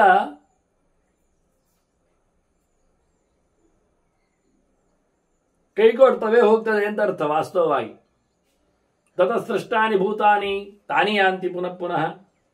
ಭೂತಗಳಲ್ಲಿ ಒಂದರಿಂದ ಒಂದು ಸೃಷ್ಟಿಯಾದದ್ದು, ಆಕಾಶ ಅದು ವಾಯು ಅಂತ ಹೇಳಿಕೊಂಡಾಗೆ, ಮತ್ತೆ ಅಲ್ಲಿಯೇ ಲಯಗೊಳ್ತದೆ. ಅದು ಪ್ರಸಾರಿತ್ವೇವಾಂಗಾನಿ ಕೂರ್ಮಃ ಸಂವರತೆ ಯಥ. ಆಮೆ ಹೇಗೆ ತನ್ನ ಕಾಲು ಕೈಗಳನ್ನು ಒಳಗಾಕಿ ಒಳಗಾಗ್ತದೋ, ಅಲ್ಲಿಂದಲೇ ಹೊರಗಾಗುದು, ಅಲ್ಲಿ ಒಳ ಹೋಗುದು, ಬೇರೆ ಕಡೆ ಒಳಗೆ ಹೋಗುವುದಲ್ಲ. ಹಾಗೆ ಭೂತಗಳ ಪ್ರಪಂಚದಲ್ಲಿಯೂ ಈ ಪಂಚಭೂತಗಳು ಅಲ್ಲಿಂದಲೇ ಸೃಷ್ಟಿಯಾಗುವುದು, ಅಲ್ಲಿಯೇ ಲಯಗೊಳ್ಳುವುದು. ತದ್ವದ್ ಭೂತಾನಿ ಭೂತಾನ ಮಲ್ಪೀಯಾಂಸಿ ಮಹೀಯಸಾಂ. ಮಹೀಯಸಾಂ ದೊಡ್ಡವುಗಳಿಗೆ ಸಣ್ಣವುಗಳು ಆಹಾರ. ಅದನ್ನು ಆಕಾಶದಲ್ಲಿ ವಾಯು ಲೈನ್ ಆಗಿ ಹೊಳ್ತದೆ, ವಾಯುವಿನಲ್ಲಿ ತೇಜಸ್ಸು, ತೇಜಸ್ಸಿನಲ್ಲಿ ನೀರು, ನೀರಿನಲ್ಲಿ ನೆಲ, ಹೀಗೆ ಕ್ರಮ. ಇವೆಲ್ಲ ಆಕಾಶದಲ್ಲಿ ಇರತಕ್ಕಂಥ ಶಬ್ದ. ಹಿಂದೆ ಬಂದದ್ದನ್ನು ಇಲ್ಲಿ ಹೇಳುವ ರೀತಿ ಬೇರೆಯವರಷ್ಟೇ. ಆಕಾಶಾತ್ ಯೋ ಭಯದ್ ಘೋಷ, ಆಕಾಶಾತ್ ಖಲು ಯೋ ಘೋಷ, ಆಕಾಶದಿಂದ ಶಬ್ದ. ಮತ್ತಿನ್ನು ನೋಡ್ಲಿಕ್ಕೆ ಹೋದ್ರೆ ಸಂಘಾತಸ್ತು ಮಹೀಗುಣ, ಈ ದೇಹದ ದೊಡ್ಡತನ ಏನುಂಟು, ಗಟ್ಟಿತನ ಏನುಂಟು, ಅದು ನೆಲದ್ದು, ಮಣ್ಣಿನದ್ದು. ವಾಯೋ ಪ್ರಾಣ, ಗಾಳಿದ್ದಿಲ್ಲಿ ಯಾವುದು, ಪ್ರಾಣನದ ಚೇಷ್ಟೆ ಗಾಳಿದ್ದು. ರಸಸ್ತು ಅದ್ಭ್ಯ, ನೀರು ಅದು ರಸನೇಂದ್ರಿಯದ್ದು ನಮ್ದು. ರೂಪಂ ತೇಜಸ್ಸು ಉಚ್ಯತೆ, ಮತ್ತೆ ರೂಪ ಯಾವುದು, ಅದು ಅಗ್ನಿತ್ತು. ಹೀಗೆ ಪಂಚಭೂತಗಳು ಈ ದೇಹದಲ್ಲಿ ಇರತಕ್ಕಂಥ ಪಂಚವಸ್ತುಗಳ ವ್ಯವಸ್ಥೆ. ಸಂಘಾತಸ್ತು ಮಹೀಗುಣ ಇದ್ದಾಗಿ, ಇಡೀ ದೇಹ ಎನ್ನುವುದು ಪೂರ ಮಣ್ಣಿನಂತೆ. ಇತ್ಯೇತನ್ ಮಯಮೇವೈತತ್ ಸರ್ವಂ ಸ್ಥಾವರ ಜಂಗಮ. ಹೀಗೆ ಭೂತಮಯ, ಇಡೀ ಪ್ರಪಂಚ ಪಂಚಭೂತಮಯ. ಅದು ಯಾವುದು, ಸ್ಥಾವರಗಳಿರಲಿ ಜಂಗಮಗಳಿರಲಿ. ನಿಂತ ಬೆಟ್ಟ ಗುಡ್ಡಗಳಿಗೂ ಜಡಕ್ಕೂ ಇದೇ ರೀತಿಯಾದ ವ್ಯವಸ್ಥೆ ಉಂಟು. ಅದರಂತೆ ನಿಂತ ಬೆಟ್ಟ ಗುಡ್ಡಗಳಂತೆ ಇರತಕ್ಕಂಥ ಮರಮಟ್ಟುಗಳು ಪಂಚಭೂತಗಳೇ. ನಡೆದಾಡುವ ಪ್ರಾಣಿ ಪ್ರಪಂಚವು, ಪಕ್ಷಿ ಪ್ರಪಂಚವು, ಕ್ರಿಮಿಕೀಟಗಳು, ಮೂವೇಬಲ್ ಅಂಡ್ ನಾನ್ ಮೂವೇಬಲ್ ಹೇಳಿದ ಹಾಗೆ ಚರಾಚರ ಪ್ರಪಂಚವನ್ನು ಉಲ್ಲೇಖ ಮಾಡಿದ ರೀತಿ. ಪ್ರಳಯೇಚ್ಛ ತಮಭ್ಯೇತಿ ತಸ್ಮಾತ್ ಉದ್ದಿಜತೆ ಪುನಃ. ಪ್ರಳಯದಲ್ಲಿ ಮತ್ತೆ ಸೇರಿಕೊಳ್ತದೆ, ಸೃಷ್ಟಿಯಲ್ಲಿ ಮತ್ತೆ ಮೇಲೆ ಬರ್ತದೆ. ಇದು ಅವುಗಳ ಕ್ರಮ ವಾಸ್ತವವಾಗಿ. ಮತ್ತೆ ಇಲ್ಲಿ ಸೇರುವಂಥದ್ದು ಮೂರು ಗುಣಗಳು: ಸತ್ವಂ ರಜಸ್ತಮಃ ಕಾಲಃ ಕರ್ಮ ಬುದ್ಧಿಶ್ಚ ಭಾರತ. ಅಧಿಷ್ಠಾನಾನಿ ಬುದ್ಧ್ಯಾಹಿ ಪೃಥಗೇತಾನಿ ಪಂಚಧಾ ಮನಃಷ್ಟಾನಿ ಚ ಏತೇಷು ಈಶ್ವರ ಸಮಕಲ್ಪಯತ್. ಇಲ್ಲಿ ಮೂರು ಗುಣಗಳನ್ನಿಟ್ಟಿದ್ದಾನೆ. ಸತ್ವರಜಸ್ಸು ತಮಸ್ಸಿದೆ, ಇನ್ಬಿಲ್ಟ್ ಅದು. ಆನಂತರ ಟೈಮ್, ಅದು ನಿರಂತರವಾಗಿದೆ. ಮತ್ತೆ ಕೆಲಸ, ಅದು ಯಾವುದು ಬಿಡುವುದೇ ಇಲ್ಲ, ಆಗ್ತಾ ಇರ್ತದೆ. ಅದರೊಟ್ಟಿಗೆ ಬುದ್ಧಿ, ಹಾಗೆ ಮನಸ್ಸು, ಅದರೊಟ್ಟಿಗೆ ಪಂಚಭೂತಗಳು. ಇಷ್ಟ ಐಟಮ್ಗಳು ಉಂಟು ಒಟ್ಟಿಗೆ ಮನುಷ್ಯನಲ್ಲಿ. ಇದೆಲ್ಲ ದೇವರು ಮಾಡಿದ್ದದ್ದು. ಪಂಚಭೂತಗಳು, ಅವುಗಳ ದೇಹ ಸಂಘಾತ ವ್ಯವಸ್ಥೆ. ಪಂಚಭೂತಗಳಿಗೆ ಮನಸ್ಸು ಮತ್ತು ಬುದ್ಧಿ ಎರಡು ಸೇರಿಸಿದ್ದಾನೆ. ಅದರೊಟ್ಟಿಗೆ ದೇಹದಲ್ಲಿ ಕರ್ಮ ಆಗ್ತದೆ. ಮತ್ತೆ ಕಾಲ ಎನ್ನುವುದು ನಿತ್ಯ ನಿರಂತರ. ಮತ್ತೆ ಸತ್ವರಜಸ್ಸು ತಮಸ್ಸು ತ್ರಿಗುಣಗಳು ಸೇರಿರ್ತವೆ. ಇದರದ್ದು ಮೇಳನಗಳು ಬೇಕಾದಷ್ಟು ಕಾಂಬಿನೇಷನ್ಸ್. ಹೀಗೆ ದೇವರು ಮಾಡಿದ್ದಾನೆ. ಇದಕ್ಕೆಲ್ಲ ಮುಖ್ಯವಾದದ್ದು ಅಧಿಷ್ಠಾನವಾಗಿ ನಿಂತದ್ದು ಬುದ್ಧಿ. ಅದು ಬೇರೆ ಉಂಟು, ಬುದ್ಧಿಯ ಜೊತೆಯಲ್ಲಿ ಎಲ್ಲವೂ ಕೆಲಸ ಮಾಡ್ತಾನೆ ಉಂಟು. ಇಂದ್ರಿಯಾಣೀತಿ ದಾನ್ಯಾಹು ತೇಷು ದುಷ್ಟೇಶು ದುಷ್ಯತೆ. ಈ ಇಂದ್ರಿಯಗಳು ಹಾಳಾದ್ರೆ ಇವ ಹಾಳಾಗ್ತಾನೆ. ಕಣ್ಣು ಕೆಟ್ಟದ್ದನ್ನು ನೋಡಿದ್ರೆ ಜೀವ ಕೆಟ್ಟದಾಗ್ತಾನೆ, ದೇಹ ಹಾಳಾಗ್ತದೆ. ಹೀಗೆ ಪ್ರತಿಯೊಂದು ಕಿವಿಯಾಗಿ ಕೆಟ್ಟದ್ದನ್ನು ಕೇಳಿಕೊಂಡ್ರೆ ಮನಸ್ಸು ಕೆಟ್ಟದಾದ್ರೆ ದೇಹ ಕೆಡುತ್ತೆ, ಜೀವ ಕೆಡುತ್ತಾನೆ. ಅನ್ನ ಜೀವನನ್ನು ಈ ಇಂದ್ರಿಯಗಳು ದುಡಿಸ್ತಾವೆ. ಇಂದ್ರಿಯಗಳು ದೇಹದಲ್ಲಿ ನೆಲೆಗೊಂಡಿದ್ದಾವೆ, ಅದನ್ನು ಮನಸ್ಸು ಕಂಟ್ರೋಲ್ ಮಾಡ್ತದೆ. ಹೀಗೆ ಮನುಷ್ಯನ ವ್ಯವಸ್ಥೆಯಲ್ಲಿ ಪುರುಷೇ ತಿಷ್ಠತೆ ಬುದ್ಧಿ ತ್ರಿಷು ಭಾವೇಶು ಬರ್ತದೆ. ಮನುಷ್ಯನಲ್ಲಿರತಕ್ಕ ಬುದ್ಧಿ ಅದು ಮೂರು ಭಾವಗಳಲ್ಲಿ ವಿಕಾರಗೊಳ್ತದೆ. ಒಂದು ಸತ್ವ, ಒಂದು ರಜಸ್ಸು, ಒಂದು ತಮಸ್ಸು ಅಂತ. ಸತ್ವದ ಸತ್ತಿನಲ್ಲಿ ಅದು ಖುಷಿಯನ್ನು ಪಡಿತದೆ. ತಮಸ್ಸಿನ ಹೊತ್ತಿನಲ್ಲಿ ಅದು ಗಲಾಟೆಯನ್ನು ಮಾಡ್ತದೆ. ಗಲಾಟೆಗಿಂತ ಕಡೆ ದುಃಖವನ್ನು ಅನುಭವಿಸ್ತದೆ. ನಡುವೆ ನಿಂತರೆ ಅದು ರಜಸ್ಸು ವಾಸ್ತವವಾಗಿ. ಆಗ ಕದಾಚಿಲ್ಲಪದೇ ಪ್ರೀತಿ ಕದಾಚಿದಪಿ ಶೋಚತಿ. ಕೆಲವೊಮ್ಮೆ ಅಳುವುದು, ಕೆಲವೊಮ್ಮೆ ಖುಷಿ ಪಡುವುದು, ಕೆಲವೊಮ್ಮೆ ಎರಡೊಟ್ಟಾಗುವುದು. ನ ಸುಖೇನ ನ ದುಃಖೇನ ಕದಾಚಿದೆ ಬರ್ತದೆ. ಯಾವತ್ತು ನೋಡಿದರೂ ಸುಖವಾಗಿ, ಯಾವತ್ತು ನೋಡಿದರೂ ದುಃಖದಲ್ಲೇ ಇರುವುದೇ ಇಲ್ಲ. ಮೂರು ಗುಣಗಳ ಈ ಪ್ರಭಾವದಿಂದಾಗಿ ಸುಖ ಇರ್ತದೆ, ದುಃಖ ಇರ್ತದೆ, ದುಃಖ ಇರ್ತದೆ, ಸುಖ ಇರ್ತದೆ, ಸುಖ ಹೋಗ್ತದೆ, ದುಃಖ ಬರ್ತದೆ, ದುಃಖ ಹೋಗ್ತದೆ, ಸುಖ ಬರ್ತದೆ. ಹೀಗೆ ಸ್ವಯಂ ಭಾವಾತ್ಮಿಕ ಭಾವಾನ್ ತ್ರೀನ್ ಏತಾನ್ ಪರಿವರ್ತ. ಹೀಗೊಂದು ಭಾವನೆಗಳ ಪ್ರಪಂಚ. ಅದರಲ್ಲಿ ಮತ್ತೆ ಸತ್ವಾದಿಗಳ ಮೂರು ಗುಣಗಳ ವ್ಯವಸ್ಥೆ. ಅದು ಹೇಗೆ ಕೇಳಿದರೆ ಒಂದು ಬಹಳ ಚಂದವಾದ ಒಂದು ದೃಷ್ಟಾಂತದಲ್ಲಿ ತೋರಿಸಿಕೊಡ್ತಾರೆ ಭೀಷ್ಮರು. ಇಲ್ಲಿ ಹಿಂದೆ ಶುಕ ವ್ಯಾಸರ ಸಂವಾದದಲ್ಲಿ ಈ ಮಾತುಗಳೆಲ್ಲ ಬಂದವು. ಅಲ್ಲಿ ಎಷ್ಟೋ ಮಾತುಗಳು ಬಂದಿವೆ. ಅದನ್ನು ಇಲ್ಲಿ ಮತ್ತೊಮ್ಮೆ ಧರ್ಮರಾಜ ಕೇಳುವ ಮೂಲಕ ಭೀಷ್ಮರು ಹೇಳಬೇಕು. ಅದು ಹೆಚ್ಚಿನವರೆಲ್ಲ ಇಲ್ಲಿ ಈ ಅಧ್ಯಾಯವೇ ಇಲ್ಲ ಅಂತೇಳಿ ನುಂಗಿ ಹಾಕಿದ್ದಾರೆ. ಅಲ್ಲಿ ಬಂದಾಗಿದೆ ಅಲ್ಲ, ಅಲ್ಲಿ ಹಾಗೆ ಇಲ್ಲಿಲ್ಲ, ತದ್ವತ್ತಾಗಿಲ್ಲ. ಅಲ್ಲಿ ಶುಕನಿಗೆ ವ್ಯಾಸರು ಹೇಳಿದ ಗೆರೆಗಳಿರುವುದು, ಅದನ್ನು ಭೀಷ್ಮ ಹಾಗೆ ಹೇಳಿದ್ದಾನೆ. ಇಲ್ಲಿ ಭೀಷ್ಮರು ಧರ್ಮರಾಜನಿಗೆ ಹೇಳಿದ್ದಕ್ಕೆ ಅವನೇ ಹೇಳ್ತಾ ಇದ್ದಾನೆ. ಆದ್ದರಿಂದ ಭೀಷ್ಮರು ಇಲ್ಲಿ ಹೇಳುವಾಗ ಆ ಪದಗಳು, ಆ ಶಬ್ದಗಳು, ಆ ವ್ಯತ್ಯಾಸ ಆಗ್ತದೆ, ವಿವರಣೆಗಳು ಚೇಂಜ್ ಆಗಿವೆ. ಹಾಗಾಗಿ ನಾನು ಅಲ್ಲಿದ್ದ ಮಾತುಗಳನ್ನೆಲ್ಲ ಬಿಟ್ಟಿದ್ದೇನೆ. ಇಲ್ಲಿ ವ್ಯಾಸರು ಹೇಳಿದ ಮಾತುಗಳನ್ನೆಲ್ಲ ಆದಷ್ಟು ಬಿಟ್ಟು ಇಲ್ಲಿ ಹೊಚ್ಚೊಸದೇನು ಆ್ಯಡ್ ಆಗಿದೆ ಭೀಷ್ಮರಿಂದ. ಅವರು ಇಲ್ಲಿ ಹೇಳಿದ್ದನ್ನೇ ಹೇಳಿದ್ದಾರೆ. ಹೇಳಲೇಬೇಕಲ್ವಾ? ಪ್ರಶ್ನೆ ಒಂದೇ ಇದ್ರೆ, ಒಂದ್ಸರ್ತಿ ಪ್ರಶ್ನೆಗೆ ಬಂದಾಗ ಪ್ರಶ್ನೆ ಬರಲಿಲ್ಲ, ಆಗ ಶುಕಾಚಾರ್ಯರಿಗೆ ಪ್ರಶ್ನೆ ಬಂದದ್ದು, ವ್ಯಾಸರು ಉತ್ತರ ಕೊಟ್ಟದ್ದಾಗ, ಅದು ಮಧ್ಯದಲ್ಲಿ ಬಂದ ಸಂವಾದ. ಇಲ್ಲಿ ಪರ್ಟಿಕ್ಯುಲರ್ಲಿ ಧರ್ಮರಾಜ ಕೇಳುವಂಥದ್ದು ನೇರ ಭೀಷ್ಮರು ಹೇಳುವಾಗ ಕೋಟ್ ಮಾಡದೆ ಹೇಳೋದ್ರಿಂದ ಅವ್ರ ಉಪಸ್ಥಿತಿಯಲ್ಲಿ ಹೇಳ್ತಾ ಇದ್ದಾರೆ. ಸ್ವಲ್ಪ ಬದಲಾವಣೆ ಆಗಿದೆ. ಹೇಳದೇ ಇದ್ದ ಕೆಲವು ಗೆರೆಗಳು ಮಾತ್ರ ಉಳಿದನ್ನು ಇಲ್ಲಿ ಹೇಳಿದ್ದೇನೆ, ಹೇಳಿದ್ದನ್ನು ಹೇಳಲಿಲ್ಲ. ಅಲ್ಲಿ ಬಂದದ್ದನ್ನು ಇಲ್ಲಿ ರಿಪೀಟ್ ಆಗಿದೆ ಎನ್ನುವುದು ಒಪ್ಪಿದ್ದೇನೆ, ಒಪ್ಪಿಟ್ಟನ್ನು ನಾನು ಹೇಳಲಿಲ್ಲ. ಬಿಟ್ಟು ಹೋದದ್ದನ್ನು ಹೇಳ್ತಾ ಇದ್ದೇನೆ, ಮಧ್ಯೆಯಲ್ಲಿ ಹೇಳದೇ ಇದ್ದದ್ದು ಹೇಳ್ತಾ ಇದ್ದೆ ಅಷ್ಟೇ. ಅದು ಶಬ್ದಗಳು ಬೇರೆ, ಇಲ್ಲಿ ವಿಷಯಗಳು ಬಂದರು. ಅದು ಹೇಗೆ ನಮ್ಮ ಲೋಕದಲ್ಲಿ ಅದರ ನಡೆಗಳು ಕಾಣುತ್ತವೆ ಅಂದರೆ, ಒಂದು ಸುಂದರವಾದ ದೃಷ್ಟಾಂತ ಸಮುದ್ರದ ಅಲೆಯಂತೆ ಎಂದು. ಒಂದರ ಮೇಲೆ ಒಂದು ಅಪ್ಪಳಿತದೆ, ಬರ್ತದೆ, ಬೀಳ್ತದೆ, ಹೋಗ್ತದೆ, ದೂಡ್ತದೆ, ಸುಖದ ನಂತರ ದುಃಖ, ದುಃಖ ಆಗ್ತದೆ, ವ್ಯತ್ಯಾಸ ಆಗ್ತದೆ, ಸತ್ವ ರಜಸ್ಸು ತಮಸ್ಸಿನ ಭಾವನೆಗಳು. ಸಮುದ್ರ ಯಾರು ಕೇಳಿದ್ರೆ, ಸರಿತಾಂ ಸಾಗರೋ ಭರ್ತ ಯಥಾ ವೇಲಾಮಿವೋರ್ಮಿಮಾನ್. ನದಿಗಳ ಗಂಡ ಸಮುದ್ರ ಅಂತ. ಹಾಗಾಗಿ ನದಿಗಳ ಗಂಡನಾದ ಸಮುದ್ರ, ಈಗ ಅರ್ಥ ಆಯ್ತು ನಮಗೆ. ಇದೆಲ್ಲ ಗಂಡ ಎಲ್ಲ ಹೇಳಬೇಕಾದ್ರೆ ಅದು ಜೈವಿಕವಾಗಿರಬೇಕು ಅಂತ. ಹಾಗಾಗಿ ನದಿಗಳು ಅಂದ್ರೆ ಜಡಗಳಲ್ಲ, ನದಿಗಳು ಅವುಗಳ ಅಭಿಮಾನಿಗಳು, ಗಂಗಾದಿ ತೀರ್ಥಾಭಿಮಾನಿಗಳು, ದೇವತೆಗಳು, ಅವರ ಗಂಡನಾಗಿ ನಿಂತ ಸಮುದ್ರ ರಾಜ ವರುಣ. ಇದೀಗ ನಿರಂತರವಾಗಿ ಏನು ಮಳೆ ಬರ್ತಾ ಇದ್ದಾನೆ, ಅವನೇ ವರುಣ. ಅವನು ಹೇಗೆ ಸಮುದ್ರದಲ್ಲಿ ಮತ್ತೆ ಮತ್ತೆ ಮೇಲಕ್ಕೆ ಮೇಲಕ್ಕೆ ತನ್ನ ಅಲೆಯನ್ನು ಹಾಕ್ತಾನೋ, ಹಾಗೆ ಈ ಒಳಗಿರತಕ್ಕಂಥ ಬುದ್ಧಿ, ಮನಸ್ಸು, ಗುಣತ್ರಯದ ಪ್ರಭಾವ ಜೊತೆಯಲ್ಲಿ ಇಂದ್ರಿಯಗಳನ್ನು ಇಟ್ಟುಕೊಂಡು ವಿಚಿತ್ರವಾದ ಭಾವನೆಗಳನ್ನು ಮತ್ತೆ ಮತ್ತೆ ಹಾಕ್ತಾನೆ ಇರ್ತದೆ. ಅದು ಸುಖ, ದುಃಖವೋ, ಅದು ಅವನಿಗೋ ಮತ್ತೊಬ್ಬರಿಗೋ, ಹಾಗೋ ಹೀಗೋ. ಹಾಗೆ ಮುದುಕರಿಗೆ ಊಟ ಅಂದ್ರೆ ದುಃಖ ಆಗ್ತದೆ. ಅಯ್ಯೋ, ಇನ್ನು ಕೂತು ತಿನ್ಬೇಕಲ್ಲ, ಕಚ್ಚಬೇಕಲ್ಲ, ಒದ್ದಾಡ್ಬೇಕಲ್ಲ, ಖಾಲಿ ಆಗ್ಬೇಕಲ್ಲ, ಇಲ್ಲಾಂದ್ರೆ ಬದುಕಲಿಕ್ಕೆ ಆಗ್ತಾ ಇಲ್ಲಲ್ಲ, ಬಿಡುವ, ಊಟ ಆಗುದಿಲ್ಲಲ್ಲ ಅಂತ. ಅದೇ ಮಕ್ಕಳಿಗೆ ಊಟ ಅಂದ್ರೆ ಎಲ್ಲ ಪಾಠವನ್ನು ಬಿಸಾಡಿ ರೆಡಿ ಅಂತ ಹೇಳಿ ಒಂದು ಕೂತ್ಕೊಳ್ತಾರೆ. ಹಾಗೆ ಆದ್ರಿಂದ ಊಟವೇ ಸುಖ, ಊಟವೇ ದುಃಖ ಹೇಳಲಿಕ್ಕೆಲ್ಲ ಬರುವುದಿಲ್ಲ. ಅದಕ್ಕೆ ಊರ್ಮಿಮಾನ್ ಅಂದೇಳು. ಅಲೆವುಳ್ಳ ಸಮುದ್ರದ ವೇಲಾದಂತೆ, ವೇಲೆ ಅಂದ್ರೆ ಅದು ಮತ್ತೆ ಅದರ ಹಾರಿ ಬರತಕ್ಕಂಥ ನೀರಿನ ಗತಿಯಂತೆ ಇದು ಇದೆ ಅಂತ ಹೇಳಿ ಬಹಳ ಚಂದವಾಗಿ ಸುಖ ದುಃಖಗಳ ಒಂದು ವ್ಯಾಪ್ತಿಯನ್ನು ಉಲ್ಲೇಖ ಮಾಡಿದ್ದಾರೆ. ಅದರ ಮೇಲೆ ಧರ್ಮರಾಜ ಮತ್ತೆ ಚಿಂತನೆಯನ್ನು ತರ್ತಾನೆ. ಆ ಚಿಂತನೆಯನ್ನು ಮತ್ತೆ ಸೇರಿದಾಗ ನಡೆಸುವ ವಂದನೆಗಳೊಂದಿಗೆ ಶ್ರೀಕೃಷ್ಣ ಕೃಷ್ಣ ನಾರಾಯಣ ನಾರಾಯಣ.